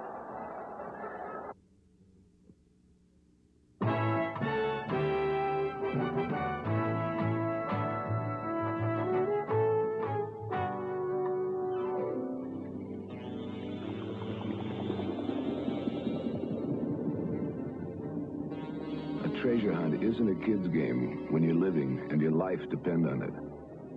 Sharks don't play games.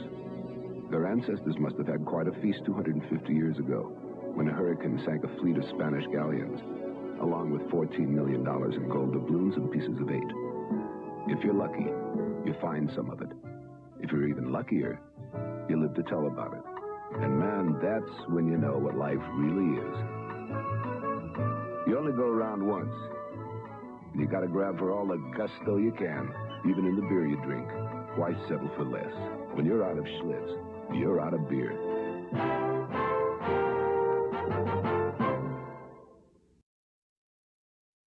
There's Jimmy Thomas back inside the 5. And to his right, Bill Tucker. Mike Clark kicks off. Jimmy Thomas. Yep, he's going to run it out. To the 22-yard line.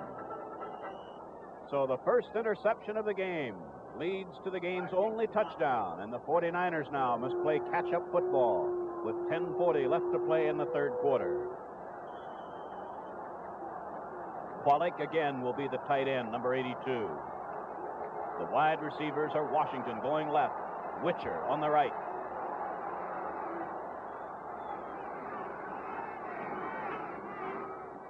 On first down for Washington.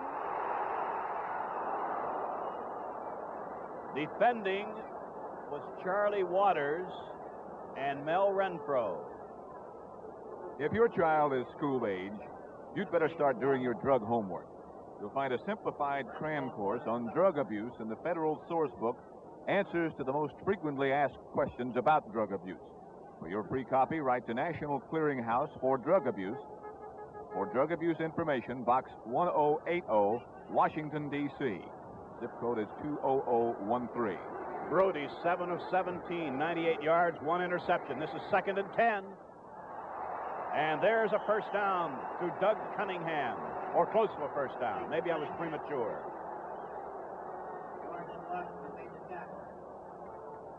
It is a first down. So the 49ers move it out to the 49er 32-yard line. As long as Brody is able to do that, as long as his offensive line can keep those Dallas rushers off of him, and as long as he's able to utilize his backs coming out of the backfield and control of some of those Dallas linebackers, then he can have a very effective passing attack.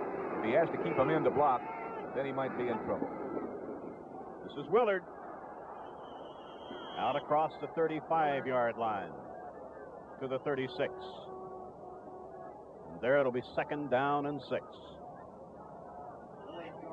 I think Brody was only, how many times was he intercepted during the season, Pat? I'm going to take a look here. I'm not really sure, but I know that 10 times, I think. Yes, 10 times in the regular season. And I think one particular game, New Orleans, I believe, got 3 of them in one game. So it's a rare occurrence. 2nd and 6. Fake was to Willard. Intercepted by Renfro. He's at the 30. He's at the 38-yard line. And Mel Renfro turns the ball over to the Cowboys. Boy, what an outstanding job Renfro has done today, and in the weeks past as well. Fake is to Willard. That's to try to hold the linebackers.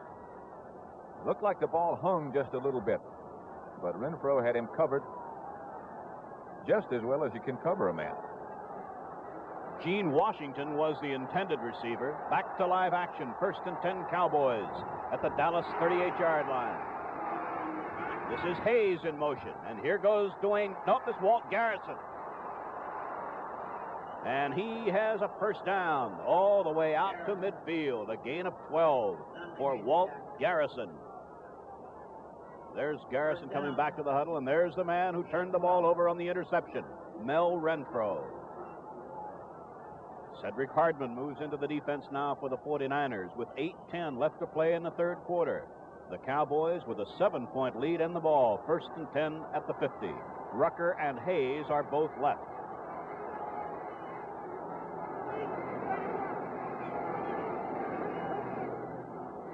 Dwayne Thomas, and only about a yard. Charlie Kruger, mainly responsible for stopping that play. It'll be 2nd down and 9. Total offense now on the ground, 149 yards for Dallas. And the Cowboys have had the ball 44 plays for 171 yards, 35 plays for the 49ers, 149 yards. But the big statistic, 2 interceptions by the Cowboys. This is 2nd and 9.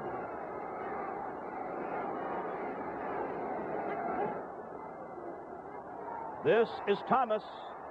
Penalty marker down. Preliminary signal holding against the Cowboys, number 73, Ralph Neely.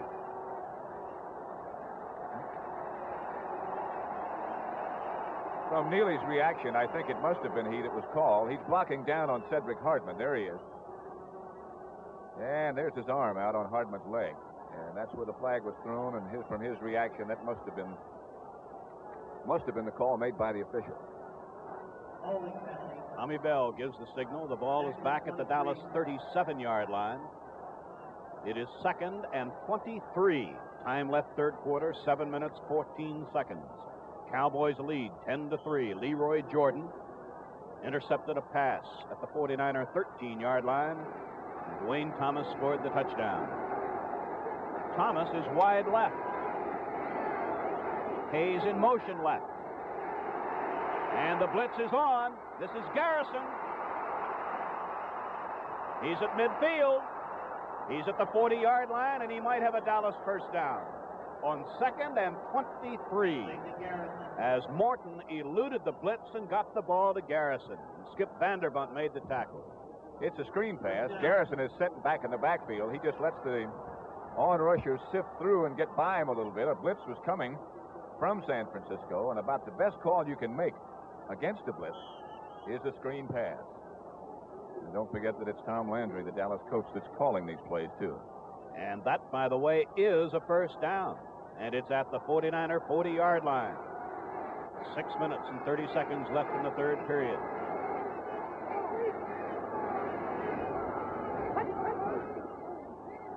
Here comes Thomas. He's picked up about 6 yards on first down before Bruce Taylor and Earl Edwards made the tackle.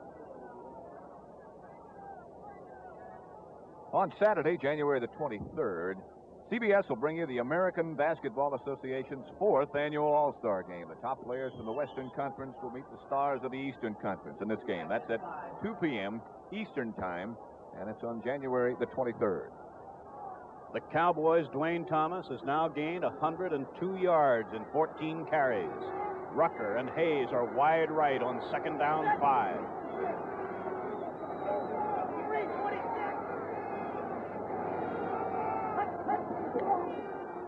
Thomas, first down. He's inside the 30.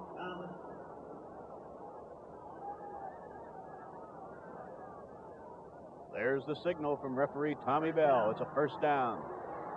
And here comes Pettis Norman now with Tom Landry's next choice. Jim Snydecki comes out, linebacker. Skip Vanderbunt replaces him. You know, one other effect of having a man like Thomas in your backfield, as much as the Cowboys are able to spring him into the San Francisco secondary. You take Bruce Taylor, for example, who was involved in that last tackle. Thomas outweighs him about 45 pounds. And it takes away a lot of your effectiveness, not only against the run, but against the pass as well. Hayes in motion. An attempted screen pass. I think Walt Garrison was the intended receiver. Yeah, but it's incomplete.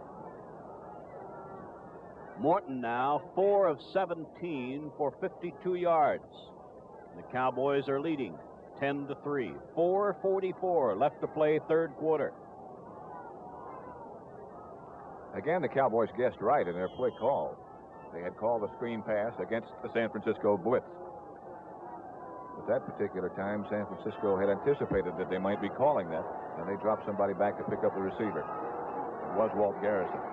Now, Hayes and Rucker are both to the right, the wide side of the field. Thomas is a wingback left. This is for Hayes. Penalty marker. Mel Phillips defending. Not too much question about this. Let's look at it again. Hayes is 22, of course. And watch Phillips hit him with his body before the ball gets there.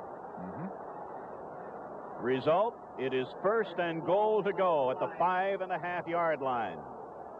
And the Cowboys, with a 7-point lead, are in tremendous position right now.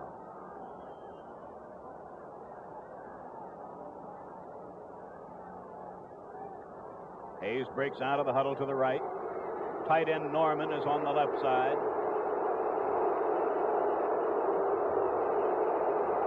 And they're not going to snap the ball yet. As I'm sure you guessed, the Cowboys felt, and the officials agreed, they couldn't hear the count. And that's something that's very vital to an attack like Dallas, when they have so many people in motion and have so many different flankers and so many different individuals set out wide away from the quarterback. It's almost an absolute necessity that you've got to be able to hear that snap count. Now, Mike Ditka came in, and there are 2 tight ends in the game. Now Hayes is going out. Ruckers replaced him. 1st and goal, 5.5 yards away from the 49er goal line.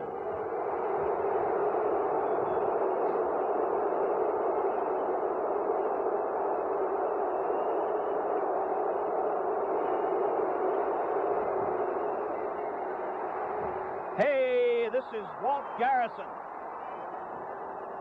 Walt Garrison for the Dallas touchdown. And the Cowboys are on top by 13. And a great fake by Morton to Dwayne Thomas is what sets this up. Watch Morton. The fake to Thomas. And Garrison, who was the other setback, is all by his lonesome. So it's the Cowboys leading 16-3. Mike Clark will try for point number 17.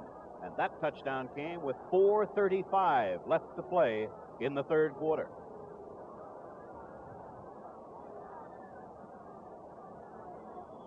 The Cowboys lead by 14. It's 17-3. And we're going to pause 5 seconds for station identification.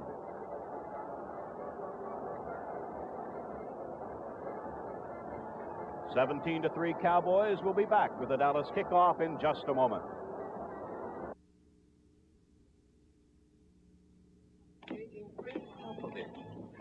Wow! Yeah, wowee. How much they charge for a room in this hotel? Where did you hear about this place, anyhow? My cousin Jessica. The deodorant heiress. Paging Lord H.P. McKenzie. Yes, Countess, thank you. Please register. Velvet. The pen is pure velvet. Ah, General. We've reserved your usual suite and a suite for your horse, of course. Naturally, sir, you'd prefer a suite with a sitting room. Huh? Oh, no. Oh, no, we're not big on sitting. We lean exclusively. Before you go anyplace, American Airlines suggests you see a travel agent. He knows where not to go. He knows exact prices, and he'll get the most for your money. My wife's cousin, by the way, is a deodorant heiress. Jimmy Thomas again is back, along with Bill Tucker, for Mike Clark's kick. This is Bill Tucker at the 3. He brings it out to the 27-yard line, and the 49ers. And come to think of it, Pat, the 49ers have had to play catch-up football quite a few times this season. Many times they had to come from behind in the second half, and were able to do it. In fact, the 3rd quarter was their biggest scoring quarter. It's when they were most effective. They got 4 minutes and 18 seconds left now. Wide right, Witcher. Wide left, Washington. Washington, 33-yard line.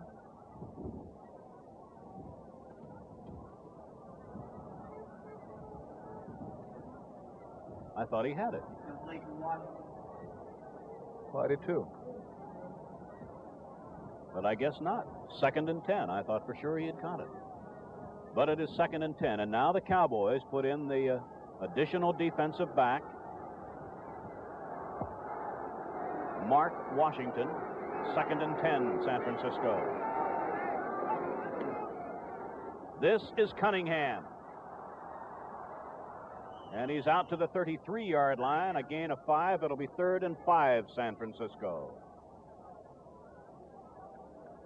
And there is Walt Garrison, who caught that touchdown pass. And quarterback Craig Morton, the second touchdown that the Cowboys have scored as they lead 17-3. Coming up, 3rd and 5.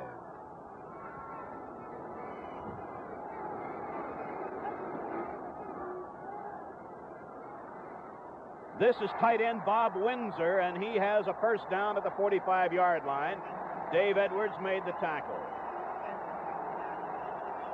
That's the kind of pass that'll work against that prevent defense, or a defense that someone chooses to play when you're almost sure that the other team is going to pass. Windsor faked the block at the line, and then after everybody else had dropped back deep for Dallas, he just cut across the middle underneath. Awfully hard to throw deep against that defense. Now it's the regular defense for Dallas back. This time, Brody has both wide receivers wide to the right side, the open end of the field.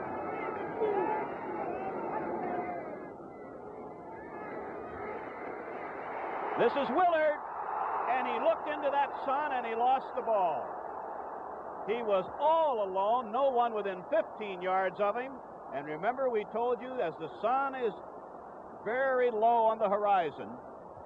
Let's take a look at it. Well, you can see the shadows on the field right there. Willard comes out of the backfield, and he is all alone, but he's looking right back into the sun, and I don't think there's any question about the fact that he lost it. I was just noticing secondary men for Dallas shading their eyes before that play started. Shadows now over about 3/4 of the field.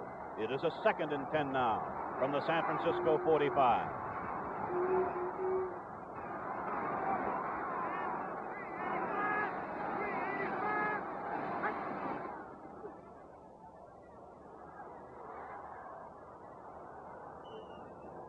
Nearest the ball was Witcher, but well off target, as Brody just wanted to get rid of the ball as he's had no receiver open. We'd like to remind you again that next weekend, Sunday, January the 10th, National Hockey League action returns to the CBS television network every Sunday afternoon throughout the conclusion of the Stanley Cup playoffs. On January the 10th, the Philadelphia Flyers meet the Montreal Canadiens at 1:30 p.m. Eastern Time, and immediately following that game, you'll see a 30-minute special on the 1970 Stanley Cup playoff finals between Boston and St. Louis.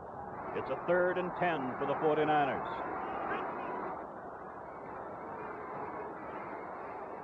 All alone is Windsor. And he has a first down at the 26-yard line. Tight end Bob Windsor worked his way clear. Look at that one again now. From the end zone, yes. From Brody's back. Good protection this time. Windsor got inside the linebacker and behind the other two Dallas linebackers, and got good yardage. The 49ers are getting close. So now the 49ers are at the 26-yard line of Dallas with 2:28 left to play in the 3rd quarter. Remember, 23 quarters now. The Cowboys have not allowed a touchdown.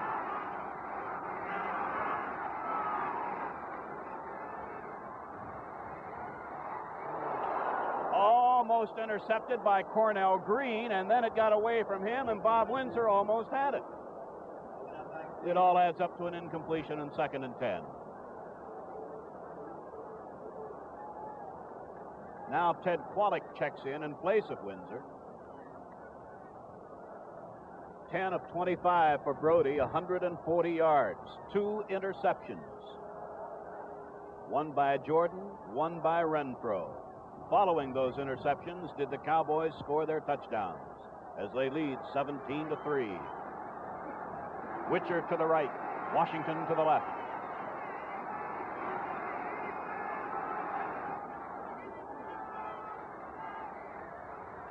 This is Windsor, touchdown. I said Windsor, I meant Witcher. Witcher for the touchdown. From behind quarterback John Brody again. Let's have another look. As Witcher gets open behind Adderley, I believe it is. Behind Cornell Green, and got away from Adderley. So with 2:18 to play in the third quarter, Brody will hold for Gossett. And that string of consecutive quarters stops at 23 plus without allowing a touchdown by the Cowboys. Now the score is the Cowboys 17, the 49ers 10. Let's pause for station identification. Repeating. Old friends Don Knotts and George Goober Lindsay will help launch the new Andy Griffith Show this Friday night on CBS.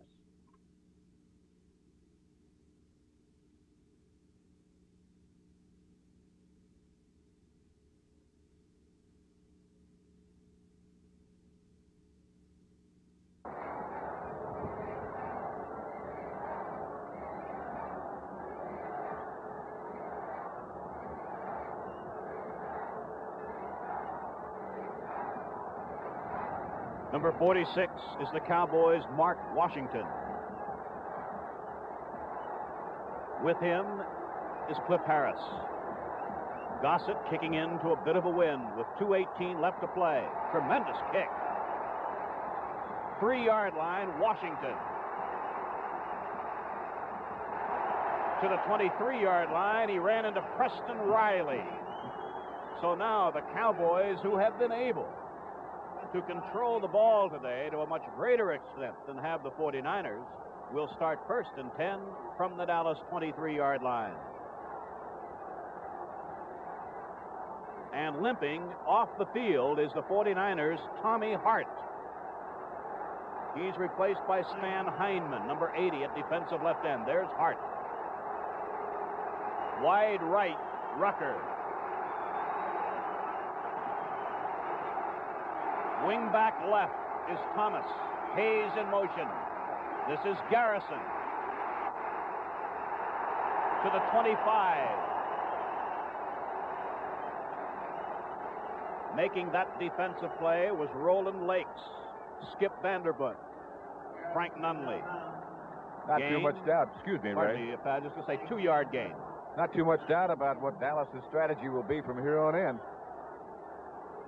Morton really doesn't like to throw the ball anyway. The Cowboys on the ground have gained 163 yards, and Thomas has 108 of those yards. 2nd and 8. This is Garrison. And he's out to the 31, where it'll be 3rd and 2. 1:45 left to play third quarter. Earlier today, the Baltimore Colts defeated the Oakland Raiders to win the American Football Conference title.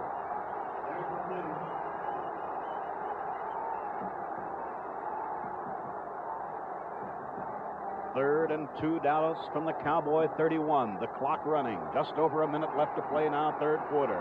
Rucker, right. Hayes, a couple of yards split left. This is Dwayne Thomas. Ball in the air. It's caught by Rucker.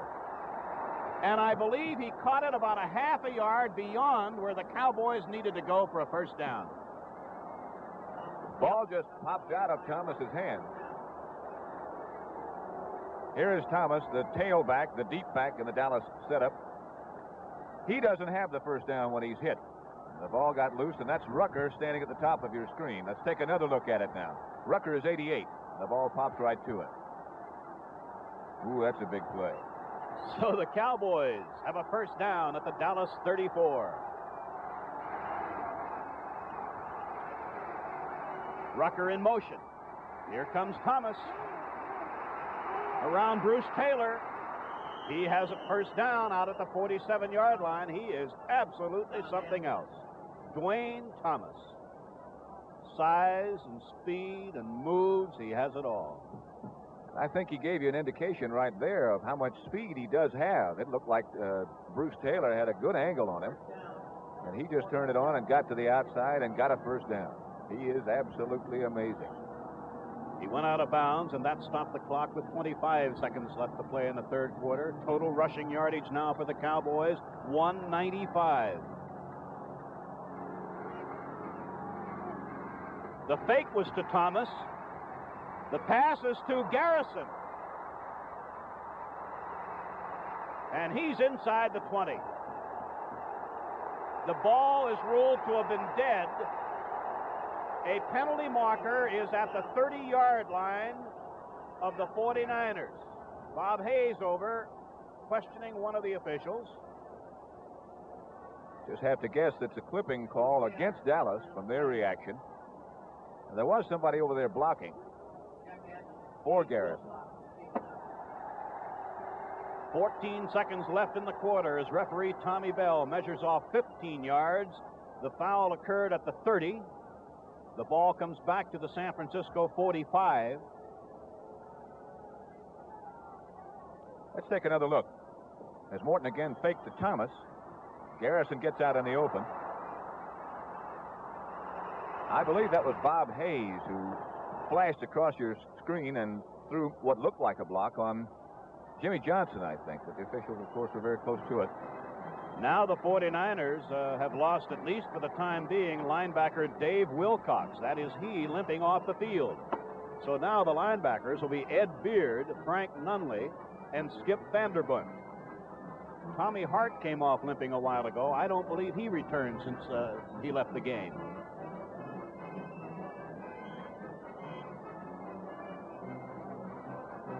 Is it 1st and 3? It looks like it's a 1st and 3 at the 45-yard line of the 49ers. Rucker goes to the right in motion. This is Dwayne Thomas. Gained about 2 yards that time. And that undoubtedly was the final play of the third quarter. Oh, we're going to have a timeout for a measurement. 4 seconds left. Dwayne Thomas slowly getting up, but he's all right. He was just taking a little breather, I think. Well deserved. Boy, oh boy. How many times he carried now? 18 times for about 124 yards.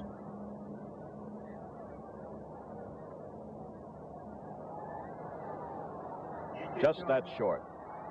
So it'll be second down and a shades of the days of 49. The official 49er stagecoach.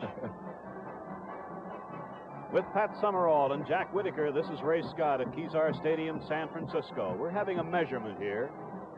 Not to decide what down it is, but to decide exactly where the ball should be placed. It'll be second and about a foot, with the ball at between the 43 and 44-yard line of San Francisco in Dallas possession. 15 minutes left of football, unless there's a tie. Then we go to sudden death. Craig Morton has been over consulting with Tom Landry and the other Cowboy coaches.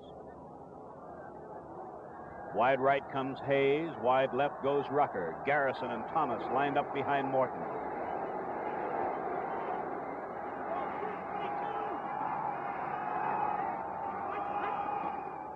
There goes Thomas. Looks like he has a first down at the 42-yard line.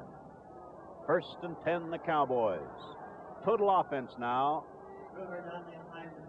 The Cowboys, 252 yards. They've had it for 53 plays. The 49ers have had it for 43 plays and 222 yards. Now Tommy Hart checks back in that front line. There's Tom Landry, the head coach of the Cowboys. Tommy Hart replaces Heineman, a defensive left end for San Francisco. Rucker to the left, working against Taylor, and everybody else at the moment in tight.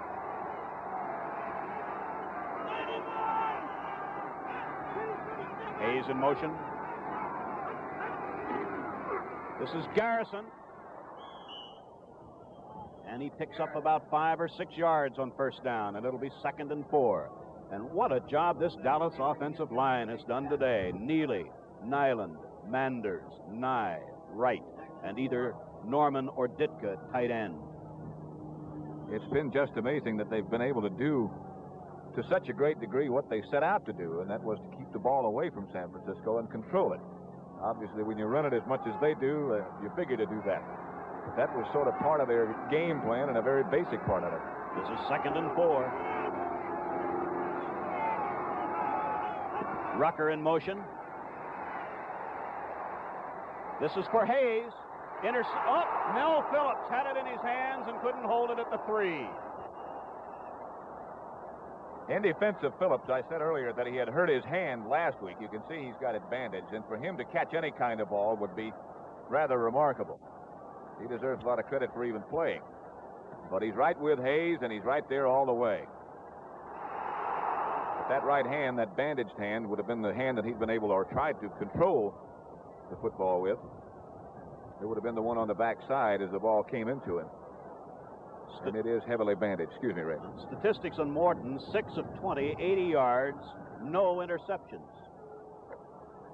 Well, I'd have to say this is a pretty big down coming up. 3rd and 4. Rucker left, Hayes left.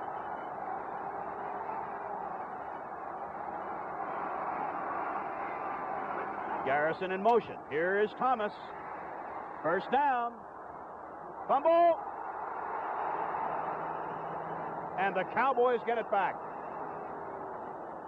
At the 23-yard line. Number 61, Blaine Nye. Thomas, of course, had his first down. Here he is, number 33, Hayes in motion. Got his first down, no doubt about it. He got really popped right across where he was carrying the ball. And that's twice Dallas has been able to get a rebound on a fumble like that. So it's a first down for the Cowboys at the San Francisco 23-yard line. Thomas now has carried 20 times for 135 yards. 12:56 left to play in the game. The Cowboys lead by 7.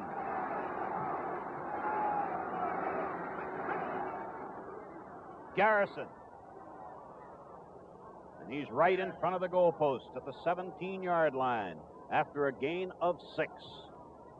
Next week, starting Saturday, January the 9th, the 8th annual CBS Golf Classic with $225,000 in prize money gets underway. Players such as Bruce Devlin, Sam Snead, Frank Beard, R.H. Sykes, Bobby Nichols, and Doug Sanders compete in this team best ball match play tournament every Saturday for 16 weeks. The opening match, January the 9th, has Tom Weisskopf and Bert Yancey against Hale Irwin and Howie Johnson. Here's a 2nd and 5. Garrison to the 16.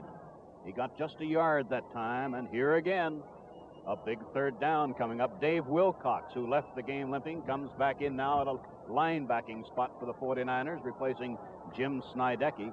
It's a 3rd and 3 at the 16-yard line. The clock is running. 11:45 left to play. If I were calling defense, I think I'd start keying on number 33 for Dallas, Dwayne Thomas, in a situation like this.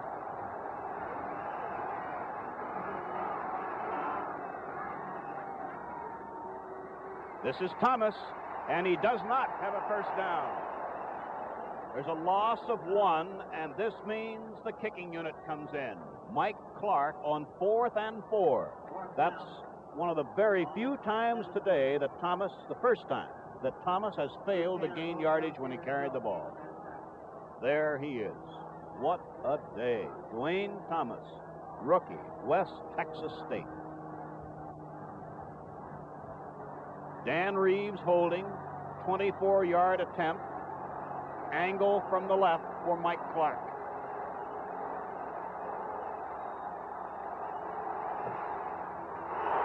It is not good. It is wide to the right. And the 49ers have the ball at their 20-yard line with 10:45 left to play. So with the score, the Cowboys 17 and the 49ers 10. Let's pause for a moment. I'm Ara Parsegian, football coach at Notre Dame. To reach the top in today's game, you've got to be able to execute the option play. Quarterback can run, he can pitch out, or pass. 3 options.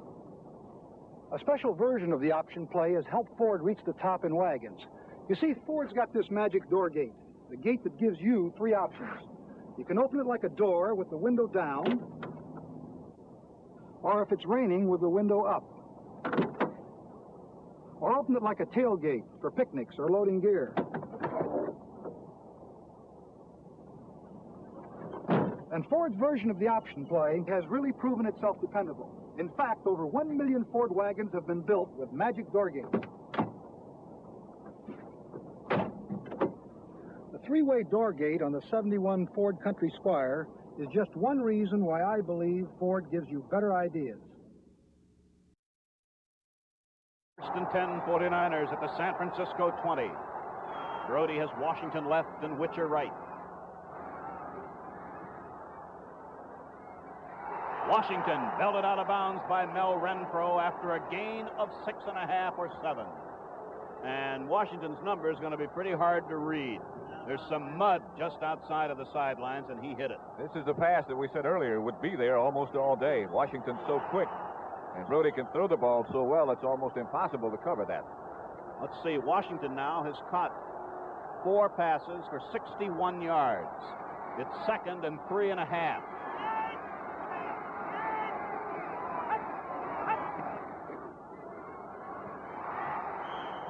Close to a first down. Ken Willard. Let's see now. Willard has carried the ball 11 times, 35 yards, and he gets a first down at the 30. Pat, I'm going to ask you here to keep reminding me to check the time left, because it's rather important. I'd say 10 minutes and 12 seconds and the clock running. Remember, there'll be no tie. Sudden death if the 49ers can tie it up. Witcher left, Washington right.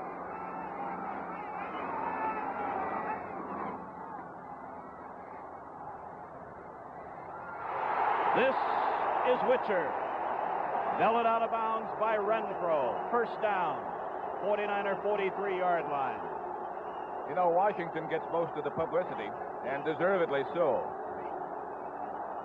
Here is Brody's completion to Witcher, and this is what I was about to say a minute ago. You'll recall that Witcher scored the 49er touchdown, and you'll also recall that against Minnesota last week, it was Witcher who got the clutch touchdown on the pass from Brody. Brody now 13 of 28 for 185 yards.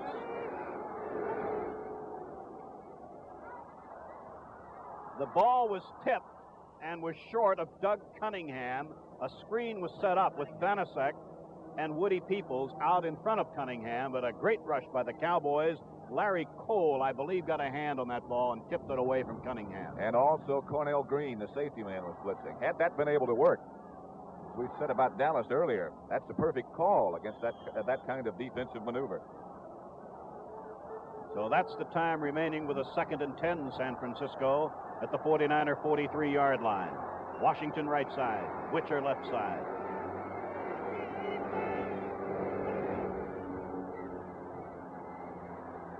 Washington. Adderley has him inside the Dallas 45. It's a 49er first down. I believe something happened to Adderley. I think he might have slipped down as he tried to make the cut to get over with Washington. Look how open he is, though. That's that same square out pass. Sideline. You have to respect that man's great speed, Washington. And when you have a quarterback who can get the ball to him the way Brody can, well, there's just not really too much you can do about it. Gene Washington now has grabbed 5 of Brody's passes for 73 yards. First down, San Francisco at the Dallas 44 with 9 minutes left in the game. Dallas leading by 7. This is for Witcher, and a tremendous play by Renfro. That's the same pattern that he beat Minnesota with last week, as he tries to get into the crease between these two men. Now watch Renfro stay on the outside. He knows he's got help coming. Turned him around. And he was just hoping that he could catch the crease before Waters could get there. 41. So Witcher is just now rejoining the huddle. It'll be 2nd and 10, 49ers at the Dallas 44. Tom Landry. How many situations his Dallas team has been in like this? Washington is on the left side now.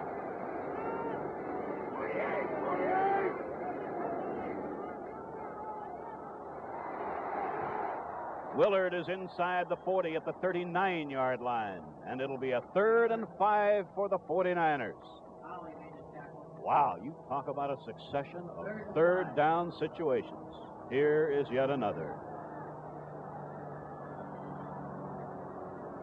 17-10 Dallas broke a 3-3 tie with 2 touchdowns here in the second half.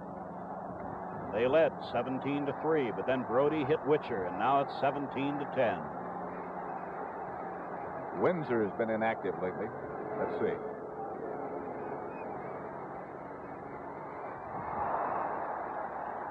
Broken up by Adderley.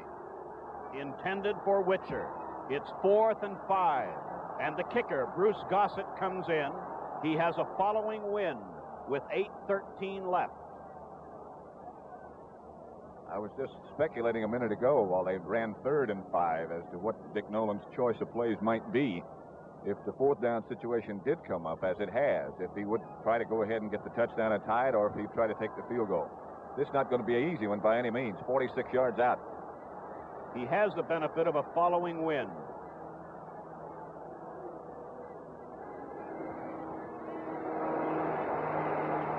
It is off to the side. The Cowboys have the ball on the touchback at the Dallas 20-yard line with 8 minutes and 8 seconds left. And with the score, the Dallas Cowboys 17 and the 49ers 10. Let's pause for a moment.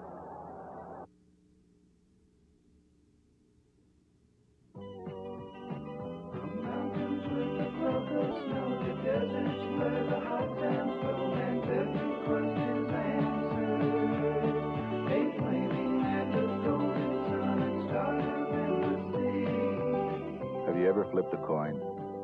Heads for north, tails for south. Have you ever found yourself in the middle of nowhere with a flat and found out the spare was the same way? Living easy.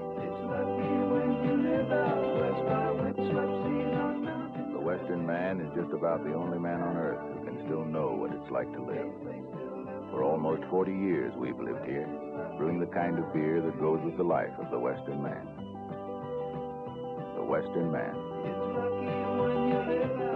Living's his life. Lucky's his beer.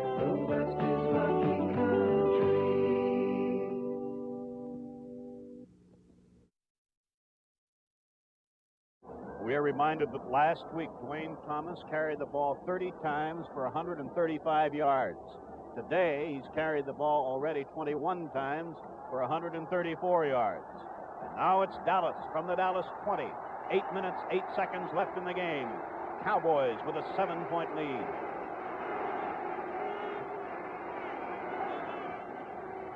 This is Garrison for 2.5 or 3. On Sunday, January the 24th, the greatest stars in pro football will meet in the annual AFC-NFC Pro Bowl game at the Los Angeles Memorial Coliseum. That'll mark the first time the American Conference stars will meet the National Conference stars. 7 of these players that we're watching today will be competing in that game. From San Francisco, Gene Washington, John Brody, Dave Wilcox, and Jimmy Johnson. From Dallas, John Nyland, Bob Lilly, and Mel Renfro. And all of them have certainly been outstanding today. This is a 2nd and 8 from the Dallas 22.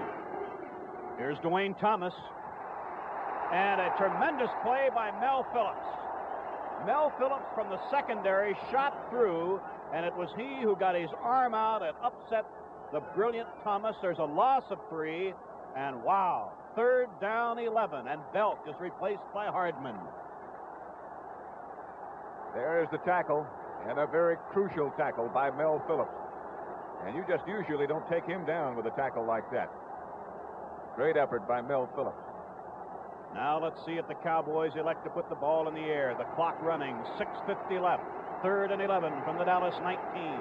Rucker left, Hayes right.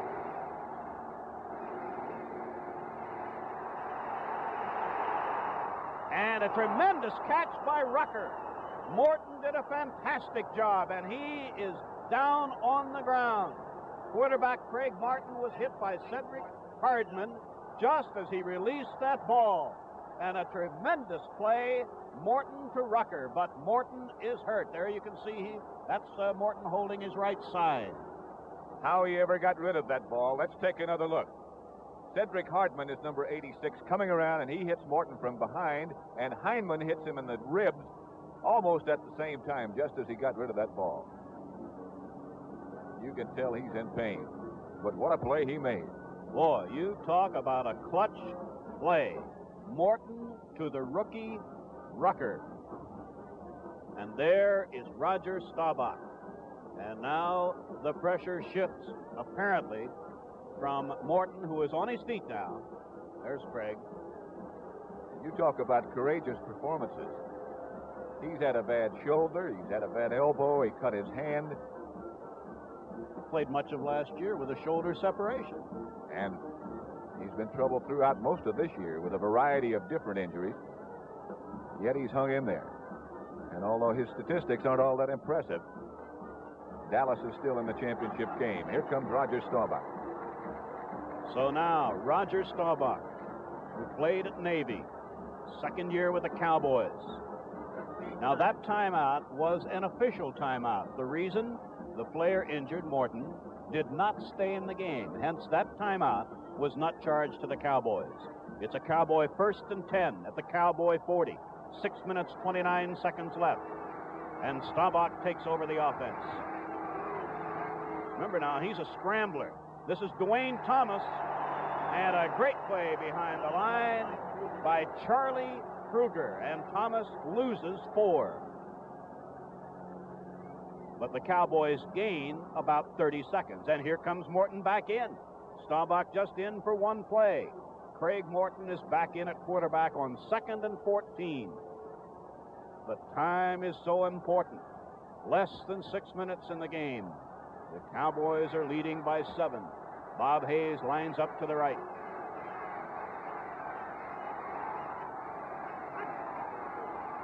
This is Thomas.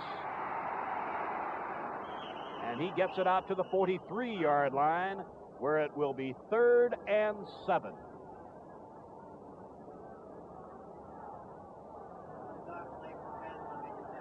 And Dave Wilcox is very slow in getting up. Belk leaves, Hardman goes in. 3rd, about 7. The clock is running. Only, oh, there's the time. Going to be interesting to watch Ralph Neely, the left offensive tackle for Dallas this time, and Cedric Hardman, as he puts the rush on Craig Morton, or tries to. Hardman is 86, Neely is 73.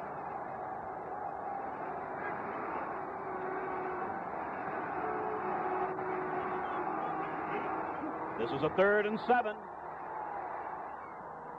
The ball was tipped. It was intended for Rucker. It is 4th and 7. Jimmy Johnson defending, but I do believe that someone got a hand on Morton's pass. I'm not sure, but I think so. And if you were watching Neely block on Cedric Hardman that time, you know he did a good job. Hardman wasn't close. 49ers are going to get it back now with 4 minutes and 50 seconds. One of the reasons that the Cowboys are leading today is the fact that they have been able to cover their punts beautifully, or else keep it away from Bruce Taylor. Fair catch. Whitby did a beautiful job getting that high in the air, and the 49ers will have it at their 23-yard line.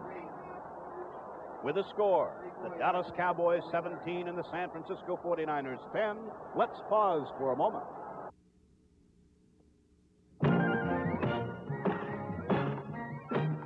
A man can pile up a roaring appetite this way.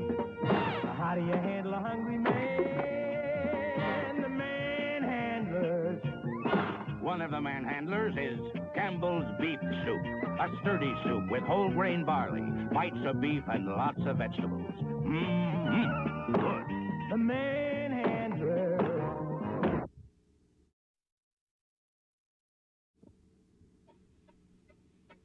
Should my boy be a doctor? Or an architect? Or maybe a professor? Whatever he picks, he'll need training. That's where New York Life is helping. This life insurance guarantees my guy will have cash for college. Talk it over with your New York Life agent. It sure makes the future look a lot happier. Right, Professor? Right.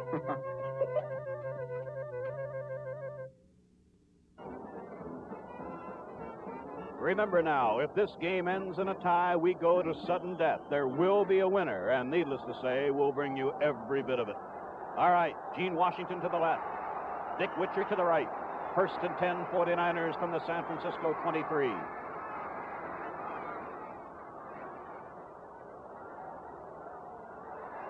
The catch is made, and a very short gain to the 26. Cunningham tackled immediately by linebacker Chuck Howley.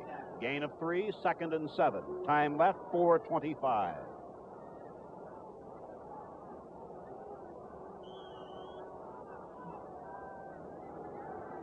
Brody now getting close to the 200-yard mark. Exactly 200, 15 of 33. Same setup, Washington left, Witcher right. This is a 2nd and 7. This is Kwalik, the tight end, and he's close to a first down at the 33. He's tackled by linebacker Dave Edwards. We're going to have a measurement here. Leroy Jordan, number 55, was in on the play. Now Bob Windsor comes in, tight end for the 49ers. This measurement stops the clock with 3:54 left.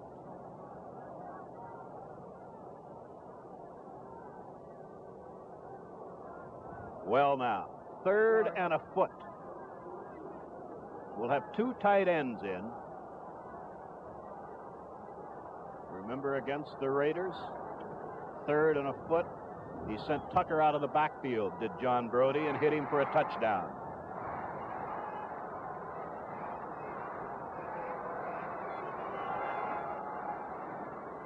Not this time. Whoa! I don't know whether he made it or not. A tremendous charge by the Dallas defense. Now I wonder. There was a loss. If they did not make it. It was a loss on the play. It's 4th and 2 feet. 3:41 left. At the San Francisco 32.5-yard line. This could be the season, this play. It sure could. Willard behind Brody. Cunningham to Willard's left.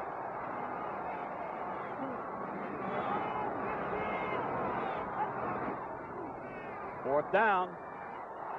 The catch is made for the first down by Dick Witcher.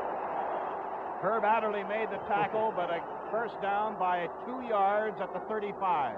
Here it is. This is Witcher, and you talk about your gutsy calls. How about this on 4th and 2 with time running out?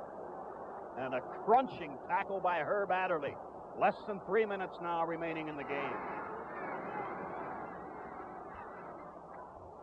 Down goes Brody. He held on to the ball somehow, but there's a loss of 10 as Bob Lilly was the first to get to him. Now it'll be 2nd and 25 from the 25-yard line with that much time left.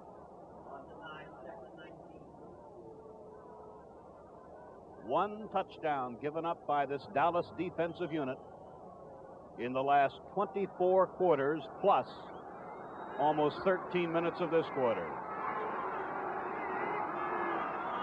24 quarters, I should say, plus.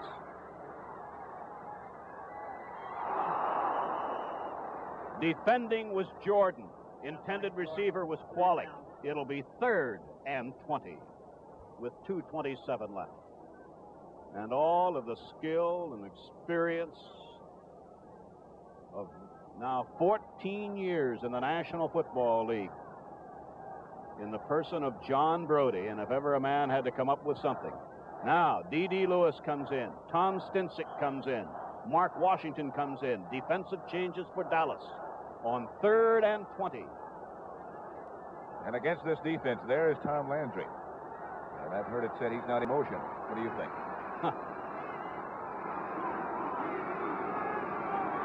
From the San Francisco 25, Gene Washington made the catch. It is not a first down. It'll be 4th and 7 from the 38 with 2:15 left. And let's see. We have a timeout. Here's Washington getting the double coverage. Mark Washington cut him down, in fact, at the line of scrimmage. That's some effort to get up and make a reception like that. Brody is checking with his coaches on the sideline about what this play should be. And in a situation like this, 4th and 7, you'd welcome all the help and all the advice you could possibly get from anybody. John Brody, 18 of 37, 221 yards. While this huddle is going on this side of the field, Gene Washington has caught 6 of those passes for 85. Meanwhile, Tom Landry on the other side of the field. Now that's Reggie Rucker he's talking with, the fine young wide receiver. Well, John Brody's back in the 49er huddle. And in a moment, we'll know what Dick Nolan and his staff have decided on 4th and 7 from the San Francisco 38 with 2 minutes and 15 seconds left, and the Cowboys leading 17-10.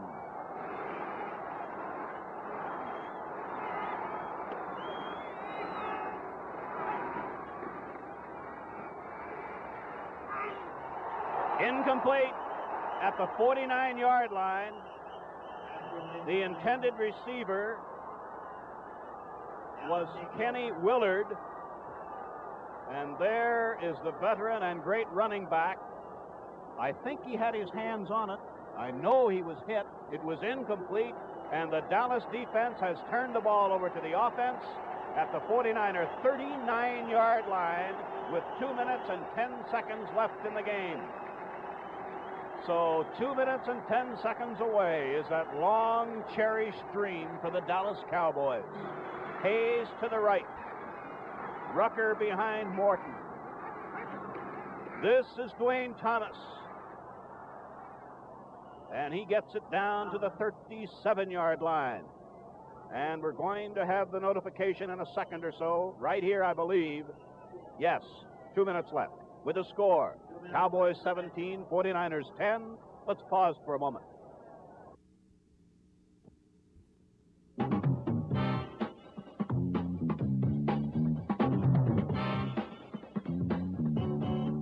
The minute you walked in the joint, I could see you were a man of distinction, a real big spender, good looking, so refined. I figured that you're the Muriel cigar smoking kind, so let me get right to the point. You're right in style when you're in Muriel's company. Hey, big spender, spend a little dime with me. I said spend a little dime with me. Muriel Magnum, Coronas, and Panatella Extra. Join the Muriel Mild crowd. Pick one up and smoke it sometime. Dallas total offense, 301 yards, 69 plays. Breaking it down, Dwayne Thomas, 137 yards on the ground on 25 carries. Walt Garrison, 14 carries, 61 yards. It's 2nd and 8 Dallas at the San Francisco 37. Rucker coming in motion. This is Garrison. And he is collared by Taylor only after Garrison is down to the 20-yard line, and that is another Dallas first down. So Walt Garrison makes the big play. A good cut by Garrison, a good block by Rayfield Wright, and the rest of the Dallas offensive line. Jimmy Johnson chasing, and that was Hayes that threw that block right there that sprung him before Taylor could get him down. San Francisco has taken one of their timeouts. Morton visits the Dallas sideline to talk with Tom Landry. So it's 1st and 10, the Dallas Cowboys at the San Francisco 20-yard line with 1 minute and 46 seconds left to play in the game. And the Dallas Cowboys on the verge of winning the National Football Conference title and earning the right to meet the Baltimore Colts, who earlier today defeated the... With 2 minutes to play, John Brody could only stand and watch as Dallas began to run down the clock. They ran it down to 17 seconds and smartly took a delay of the game penalty, but they couldn't run it out. So with 5 seconds left, John Brody had one last gasp for his team, his town, and his title. He tried valiantly, but time, the Grim Reaper, finally ran out on the San Francisco 49ers, who must wait till next year.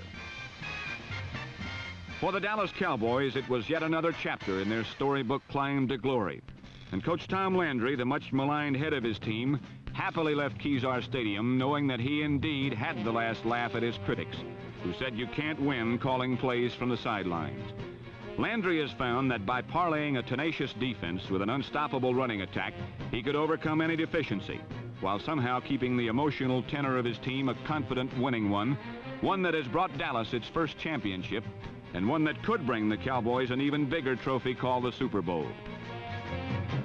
If he can do it for one more game, Landry will have resurrected his team from its mid-season grave to become pro football's world champion, an impossible dream come true.